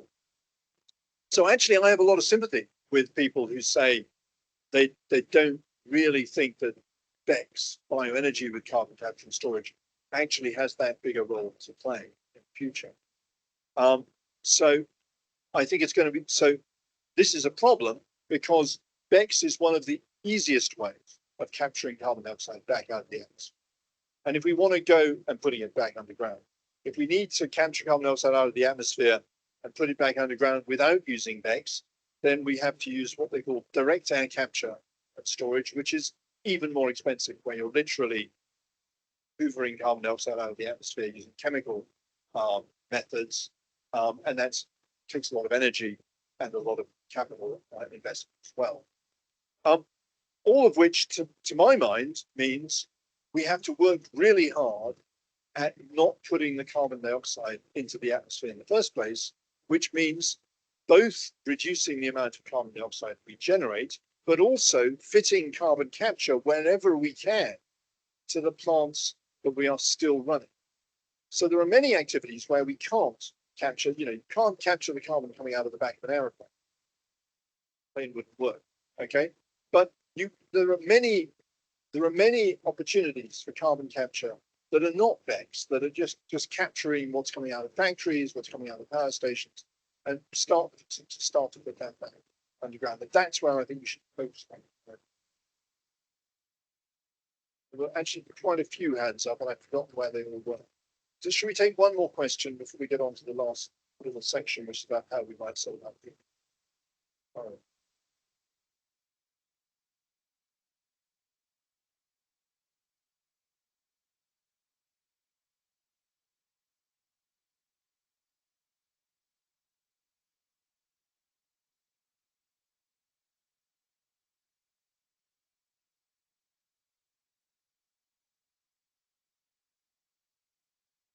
So, so the carbon dioxide disposal opportunities in the world are, because it depends on geology, they're not very evenly distributed at all. Many developing countries actually have excellent geological resources for getting rid of carbon dioxide. There is potential, therefore, for developing countries to take, as it were, waste carbon dioxide from the world and dispose of it as a service, which they will be paid for. And that might be a good outcome. Now, of course, potentially problematic as well, because there's plenty of history of rubbish being sent to one part of the world, and then we said, oh, it's going to be processed here. If bad stuff happens. So we're going to need to build a global carbon dioxide disposal industry. That I'm confident of as a climate physicist. And we want to meet our climate goals, we're going to need to get rid of a lot of carbon dioxide. And the reason I can say that is because carbon dioxide accumulates, because put carbon dioxide in the atmosphere, it just drives up global temperatures and they stay there. The more carbon dioxide, we are going to generate more carbon dioxide than we can afford to put in the atmosphere, so we're going to get rid of it. And get rid of it permanently, which means putting it back. By the way, I say at the moment that means putting it back on the ground. There are some other ideas out there. For example, reacting carbon dioxide with rock, so called remineralization. That is in principle possible, but as you could imagine, it doesn't happen very fast. And so there are proponents who say we could actually capture a lot of carbon dioxide that way, but it's not really tested at scale. We don't know the environmental side of it. There's another potentially more controversial option, which again was, attracted quite a lot of attention in the 90s and early 2000s, which was storing carbon dioxide under the oceans.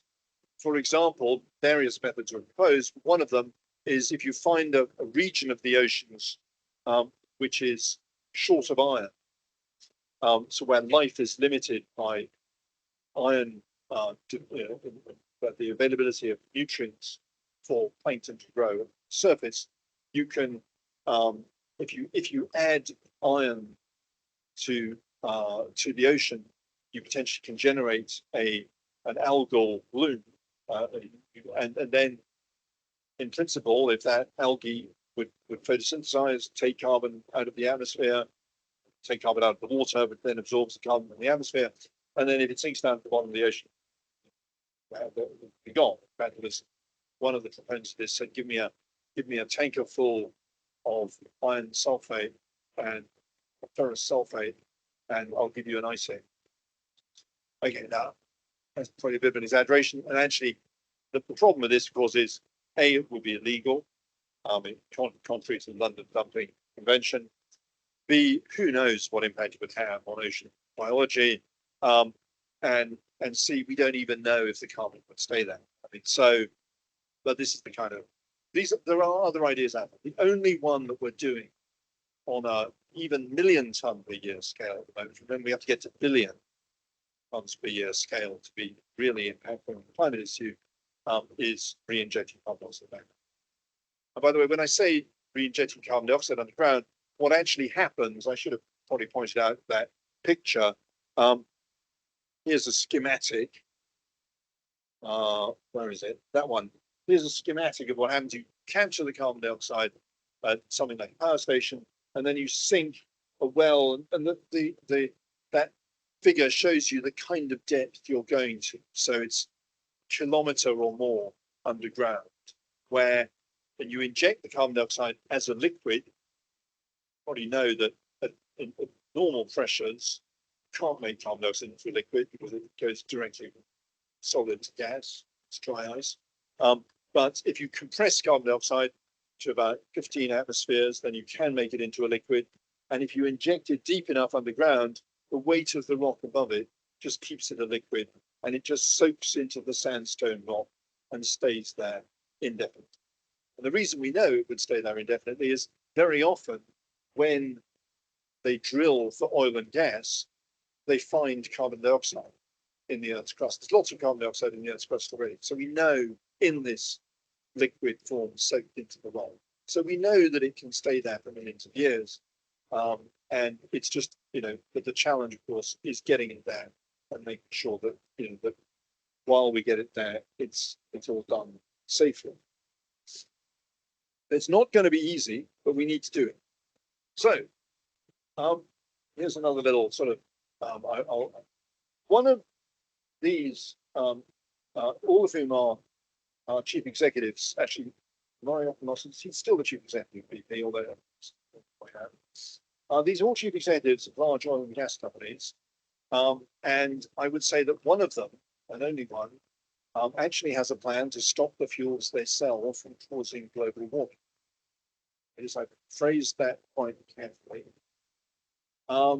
And by the way, they're also unusual in one other respect, although the person taking over very often lost is also a woman. But Vicky Hollop at Occidental is, I would argue, the only CEO of a major oil and gas company that actually has a plan to deal with the carbon dioxide associated not only with the activities of that company, but also the carbon dioxide associated with the products they sell. So Occidental are completing at the moment in Texas a plant that will be taking carbon dioxide physically back out of the atmosphere with chemical reaction. So they're reacting chemicals with the atmosphere to trap carbon dioxide, purifying it, and then re-injecting it back underground. So this is direct air capture. It's the most expensive way of getting rid of carbon dioxide. But they are, I'd say they're putting their money where their mouths are, but it's actually not their money because they're getting quite a big subsidy from the US government still. Interestingly, including the current US administration to do this. But there is and their plan involves lots of carbon capture storage, capturing the CO2 generated from fossil fuels. And this is what Vicky Hollop says, we can't stop oil today, and we can't stop oil in the next 10 to 30 years. She would argue, well, we don't really need ever to stop oil because it's about emissions. It's not about oil. And this line from her winds up the environmental movement quite a lot. I'd rather I heard CEOs of oil and gas companies saying this than the likes of Darren Woods saying, "Oh, we don't have a problem at all," which is what Exxon's like.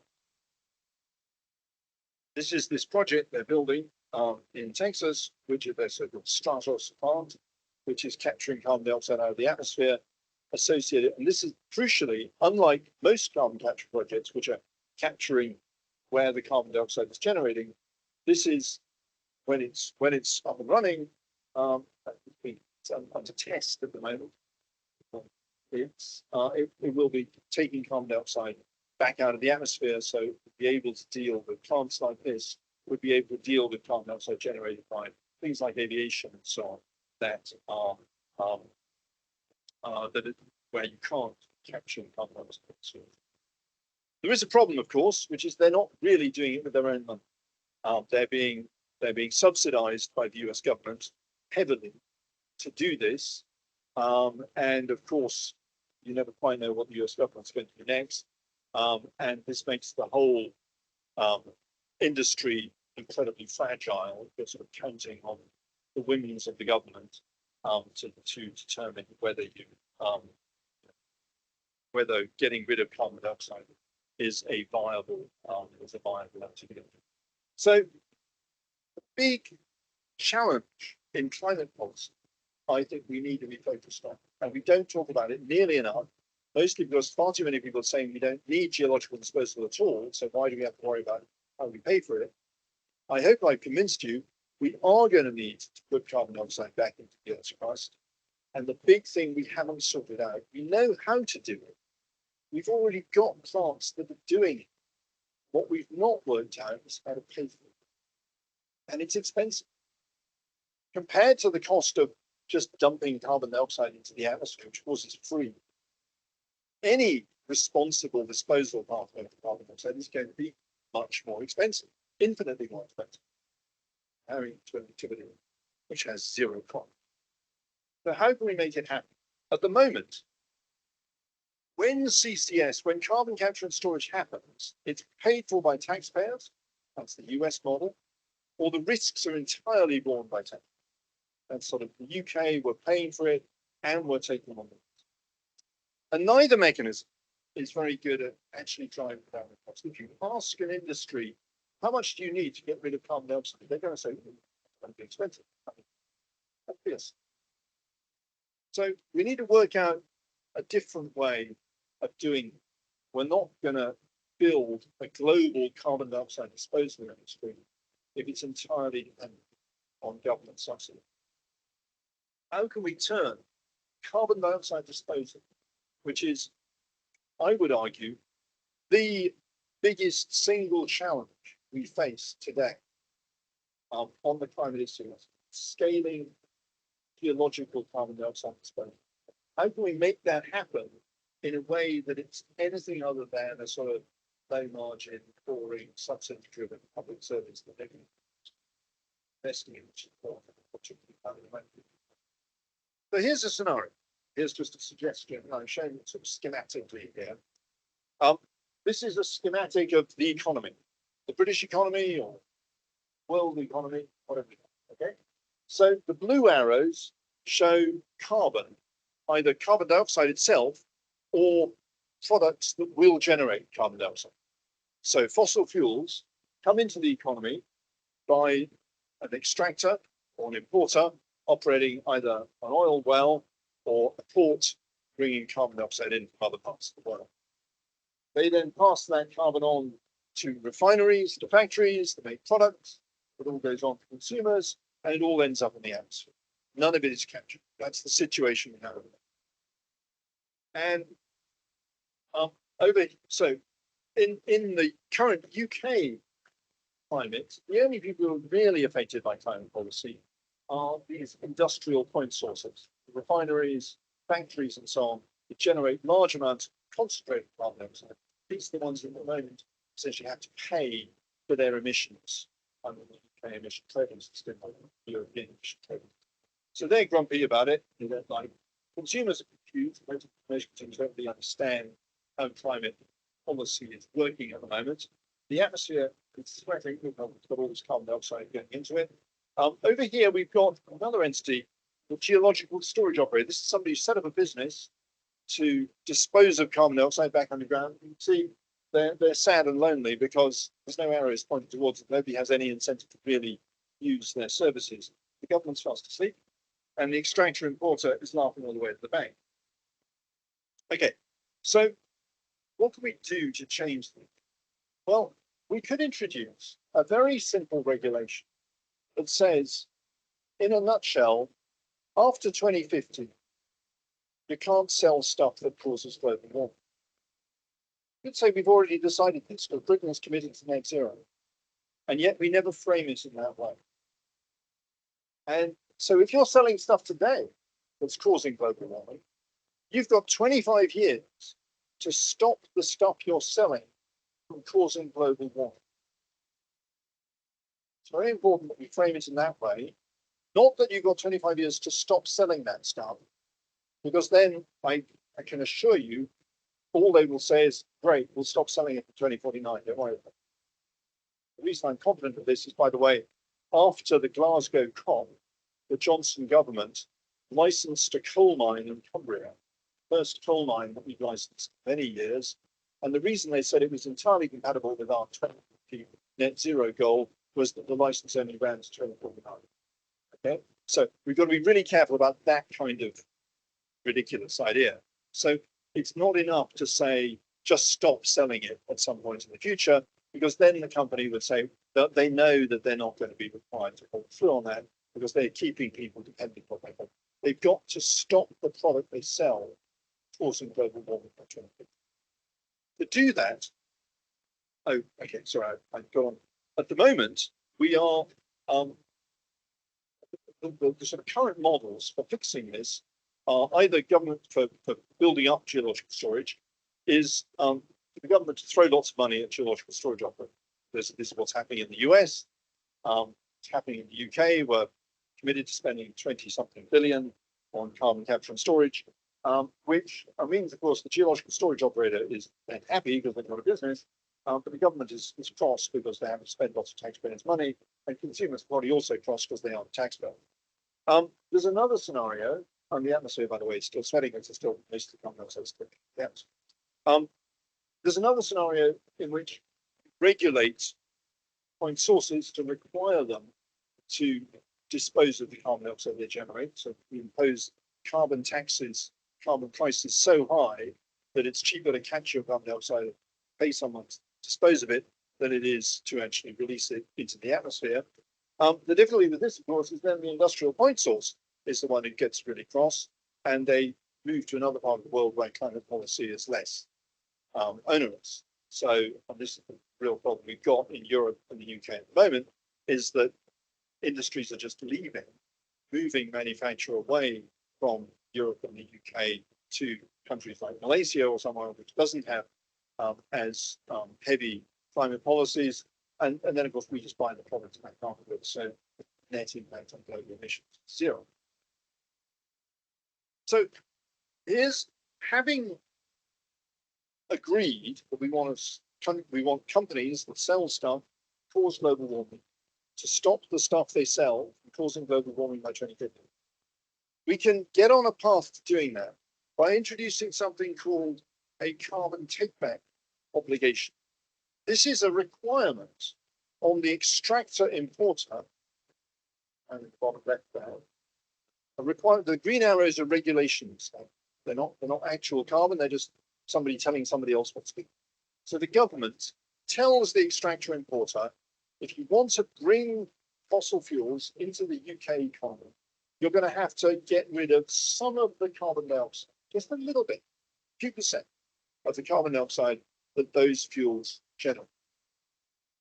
What happens? So they have to prove that this carbon dioxide has been got rid of. So they have to go to the geological storage operator and get something called a carbon storage unit or carbon storage certificate to say the geological storage operator has safely disposed of, permanently disposed of, a ton of dioxide. Well, there's interesting dynamics emerge this, because of course the geological storage operator will have to get that carbon dioxide from someone. Who are they going to get it from? they're going to get it from a factory that's producing loads of carbon dioxide. So suddenly, if you're operating a factory in the UK that produces lots of carbon dioxide becomes valuable instead of being a liability. It's a good way of sort of turning the tables a bit on incentives to industry to move to other parts of the world. If you just, consumers are still confused because they wouldn't really notice the impact of requiring a few percent of the carbon dioxide generated by fossil fuels sold in the economy. It would have no impact on petrol or gas prices because if it's only a few percent, it's only a few percent of the capture. It gets passed on to the consumer. The atmosphere is still sweating. We haven't really reduced the flow of CO2 into the atmosphere, but the geological storage operator is now happy because they've got a business. So there's a reason for them doing what they're doing, and the government has its nerd glasses on because it's learning how to monitor and verify what's going on. And this is important.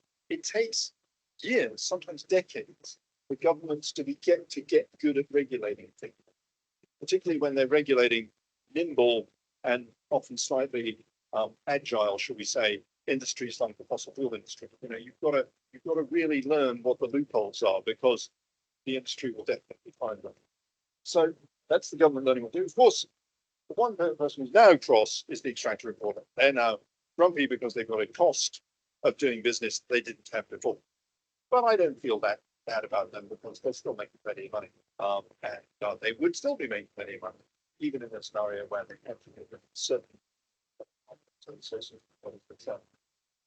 course, this is only the start. Over the years, so by the 2040s, for example, we would get to the point where we start to run out of point sources of carbon dioxide in an economy like Britain's. And we'd have to introduce a new element here, that direct air capture operator. That's somebody running a plant like that one in Texas, taking carbon dioxide back out of the atmosphere. That's because the fraction of carbon dioxide we're requiring the extractor importer to get rid of is sufficiently high, they can't source enough from industry, and they would actually have to start taking carbon dioxide back out of the atmosphere. By this point, carbon dioxide would become extremely valuable. So Britain would become a really good place to put an ethylene plant because you would generate a nice pure stream of CO2, which you could then sell, generate carbon storage unit. Consumers probably still confused. They might have started noticing that fossil fuel prices are going up gently, but at least it's going up gently over time. So it's not, you know, the real shocks on consumers are when fossil fuel prices go up overnight. The atmosphere is feeling a little bit better, but you'll notice there's the net flow of carbon dioxide in the atmosphere has gone down. And the geological storage operator is now making serious money because they're running a big business. The government's still around what to do, and the extractor importers are thinking that they're considering. Finally, we get to the 2050. We've achieved geological net zero. You'll notice that the blue arrows going into the geological storage operator are now the same thickness as the blue arrows coming in from the extractor importer. The economy as a whole is geologically carbon neutral. It's putting carbon dioxide back underground at the same rate as bringing carbon atoms in, either through ports or out of the ground. The industrial point source is happy because they're selling their CO2 instead of being penalized for it. Consumers are, we hope, happy because we've stopped global warming. The atmosphere is breathing a sigh of relief. The geological storage operator is still making that money. Government is feeling awesome because they finally found a climate policy that works after decades of trying. And the extractor importer has saved them.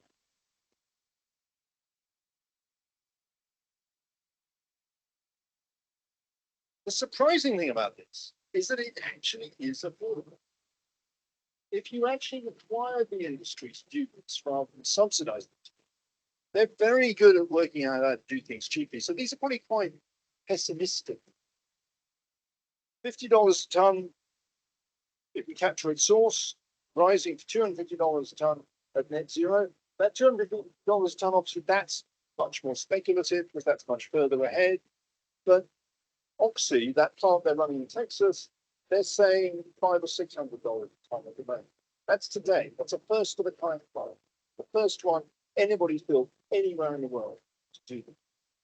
So 25 years of building air capture plants, you got to think they're going to do better than that. So getting it down by at least the benefit too. So now if you want to know how much is this actually going to impact consumer bills, you multiply by that stored fraction. So you've got the cost going up slowly as we transition from point sources to air capture, but then you've also got the fraction we require people to store going up progressively over time. And so, you know, in year 10 of the policies, we're doing this over 30 years, this would be equivalent to a carbon price of $7 a ton, €7. That's a fraction, a tenth of the current. In year 20, it's getting up towards the current ETS. And of course, in year 30, when you've got to net zero, it's the cost of direct air capture. And then you've got, there's no other option. But that's what net zero means. You're going to have to pay to dispose of CO2 storage. And to put this into perspective, this is what fossil fuel prices, or specifically petrol prices, have done in the UK, Canada, and the United States over the past 30 years. So if you can imagine, in the mid, you know, in the late 90s, we'd introduced this policy. We would have added that green line by now 60 cents, 50 pence per litre to the cost of petrol. That's less than the difference between UK petrol prices and US petrol prices today. Most of it is taxed. So for less than what we pay in tax, where we fill up cars with petrol, it would solve the problem of global warming. Okay, solve it.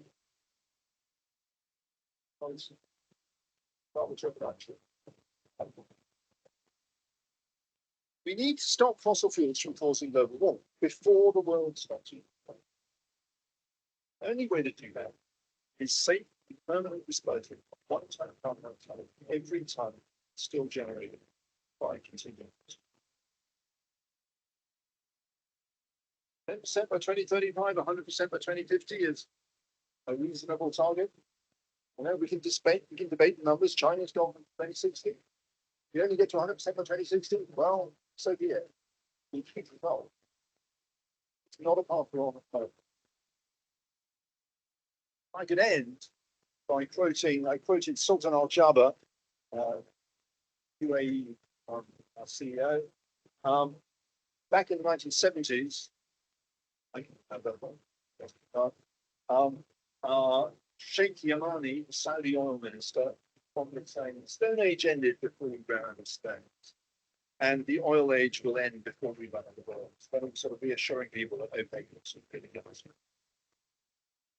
And in the 21st century, I think it's something for you to think about. Remember, global warming must end before we stop using it.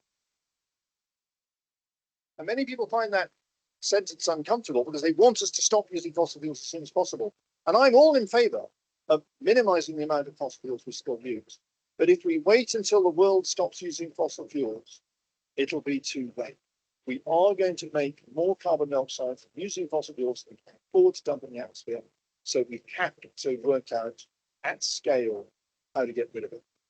And this is what I mean by stopping fossil fuels causing global warming before the world stops using fossil fuels. I imagine there might be some questions as well in the last one.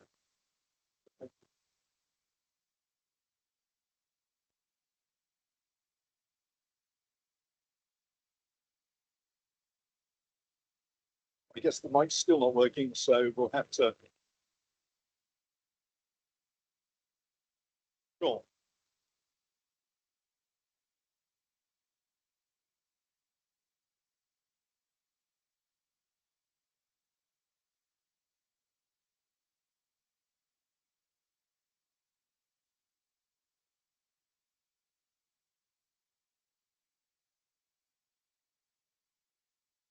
But one of the things I like about this policy is that it works very much in the way that the fossil fuel industry works at the moment.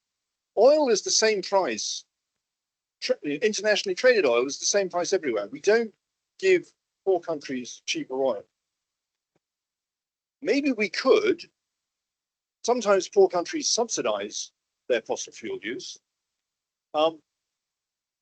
generally speaking, that's not a very good way of helping the poor. In fact, the people who benefit from that kind of subsidy tend to be middle class anyway, because they're the ones who are using the fossil fuel. So at the moment, we don't support development by giving people cheap fossil fuels. We could, but we don't. And if you incorporate the cost of carbon dioxide disposal into the cost of fossil fuels, which is what this essentially describes, then in effect, you're saying the same rules will apply to everybody. Now that clearly, for many developing countries, say, wait a minute, you know, you're going to make fossil fuels more expensive. Why should we, you know, why should we be penalized in the same way that these rich countries that have used many more fossil fuels than we have are doing? There's an easy answer to that. Everybody's got to get to net zero, but no, not everybody has to get to net zero at the same time. You could say, okay, I'm going to go, you know, I'm a country in Africa, for example, I'm going to go for geological net zero in 2080. Maybe you've got a lot of forests, so you get to net zero before then, but you're only actually going to neutralize your fossil fuel use later than the global average. India's already said 2070. China said 2060. Europe's going for 2050. You know, if countries were setting themselves and following through on it and following that path, trajectories to geological net zero in that window between 2050 and 2070 or 2080 even, be a good result. I don't have a problem with that. And that seems to me a good way of making it fair. Whereas if you say some countries just don't do anything, while other countries start doing something, then the big danger is those countries that don't do anything don't develop the technologies they're going to need to function in a net zero world. So then you really risk countries getting cut out of the world economy. So that's the risk with developing countries saying it's just not our problem at all. Yes, transition, but transition at a slower speed by all means, that's fair. But don't just say we're not going to do anything until the West, or the global North, has done something, because then the danger is all the technology gets developed in the global North, and then what do you know? The global North turns around and says to the global South, "Now you have to pay a lot of money for it.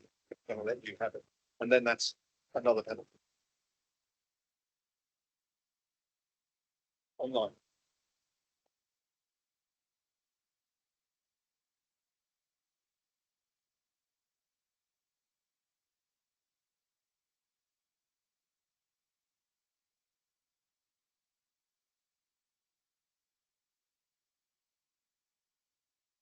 So, as I emphasised in the lecture, I'm not belittling the importance of reducing the amount of carbon dioxide we produce. The reason I bang on about CO2 disposal is because nobody else does. So I'm trying to redress the balance a bit here.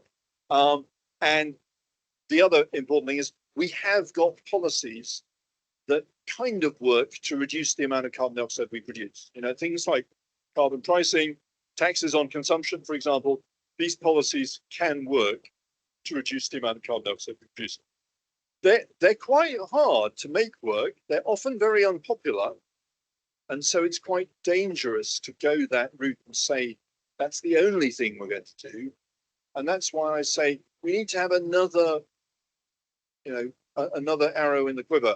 You know, we need to have other tools available as well as just bearing down on the amount of carbon dioxide we produce. So, you know, we need, and we you know, in publishing on this, we've actually we have a paper which looks at this. We showed that if you sort of switched overnight to carbon take back as your only climate policy, the result would actually be quite bad, because you also need to reduce the amount of carbon dioxide you generate. You don't want to. So we need to have two policies. We need to have policies to reduce the amount of carbon dioxide we generate, and policies to make sure we neutralize the time load part of the carbon dioxide we still generate, because there will be something. And that's why we need both. It's not an or, it's an and.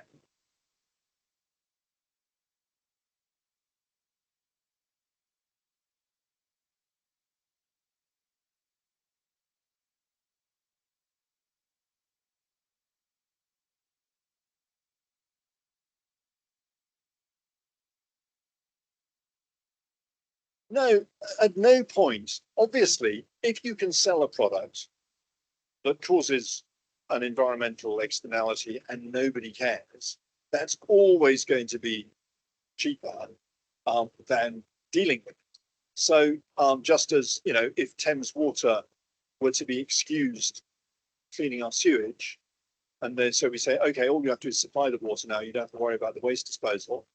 Thames Water would probably be more profitable, but it would not be a good result. You know, because then we just end up with, you know, sewage in the streets. So yes, but the long-term future for, I mean, in the long term, so yes, this is a financial penalty for the fossil fuel industry and its customers. And that's why, of course, it's a difficult sell. I'm surprised as you probably haven't heard of this policy very often, despite that I've been going on about it for a long time. It's very, very difficult to get traction. There's obviously a very well-organized lobby that hates the idea. Back in 2015, we nearly got this into UK law. There was an amendment put into the energy bill that year that would have introduced the concept of carbon take-away into UK legislation.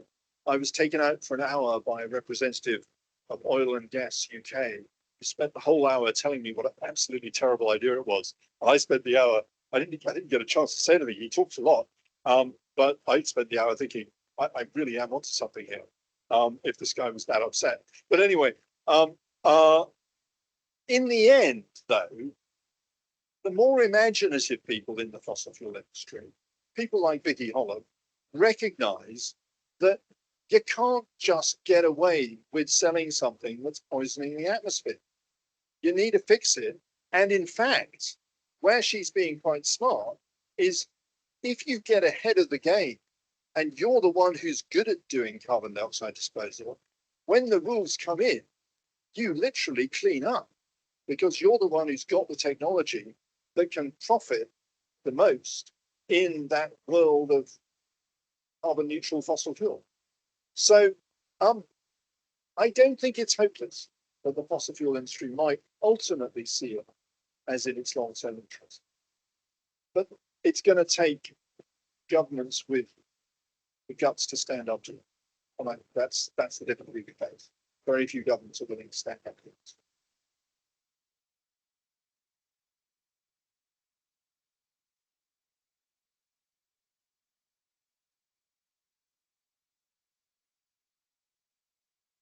No, I mean, it is quite, it depends on geology. Depends on, so the UK, for example, has lots of geological disposal capacity under the North Sea. The US has plenty, Saudi Arabia has lots. In fact, basically it goes with where the fossil fuels were in the first place. And then there's quite a lot more as well, because not every prospective carbon storage site would have already have had oil and gas, would have already had oil and gas in it. But there's arguments about how much capacity there is out there. But even a paper that was published quite recently, which the authors really didn't like CCS, they really wanted to show how little capacity was there. Even they found 10 billion tons per year for 75 years, which is basically more than we're going to make now. So there's poor space in the rock. What we've got to do is give the industry the incentive to go and find it. And you know, that's what we lack at the moment. Is it's all just academics saying, yeah. But if on the other hand, if it was a licensing condition, if you wanted to bring fossil fuels onto your reserves as a fossil fuel company, you had to demonstrate pore space for the CO2 that will be generated by those fossil fuels. That would be an even simpler rule than this one.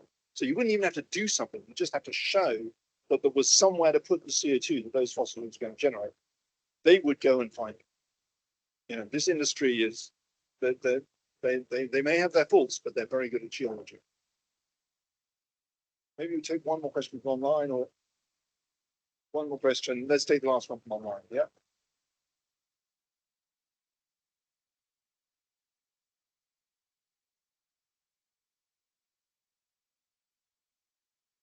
Okay, so that's not a question. That's an entire lecture, right? So I'm going to duck it. But I've only talked about carbon dioxide carbon dioxide's the bulk of the problem, because it's the permanent one. Methane is is a big reason why it's warming so fast at the moment. So action on methane is incredibly important, but it's an and, not an all. We've got to work on methane, but we've also got to stop carbon dioxide causing climate. Hopefully that's enough. Okay, thank you all.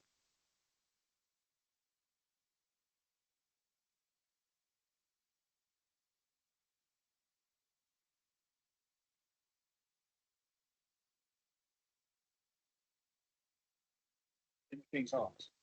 Yes.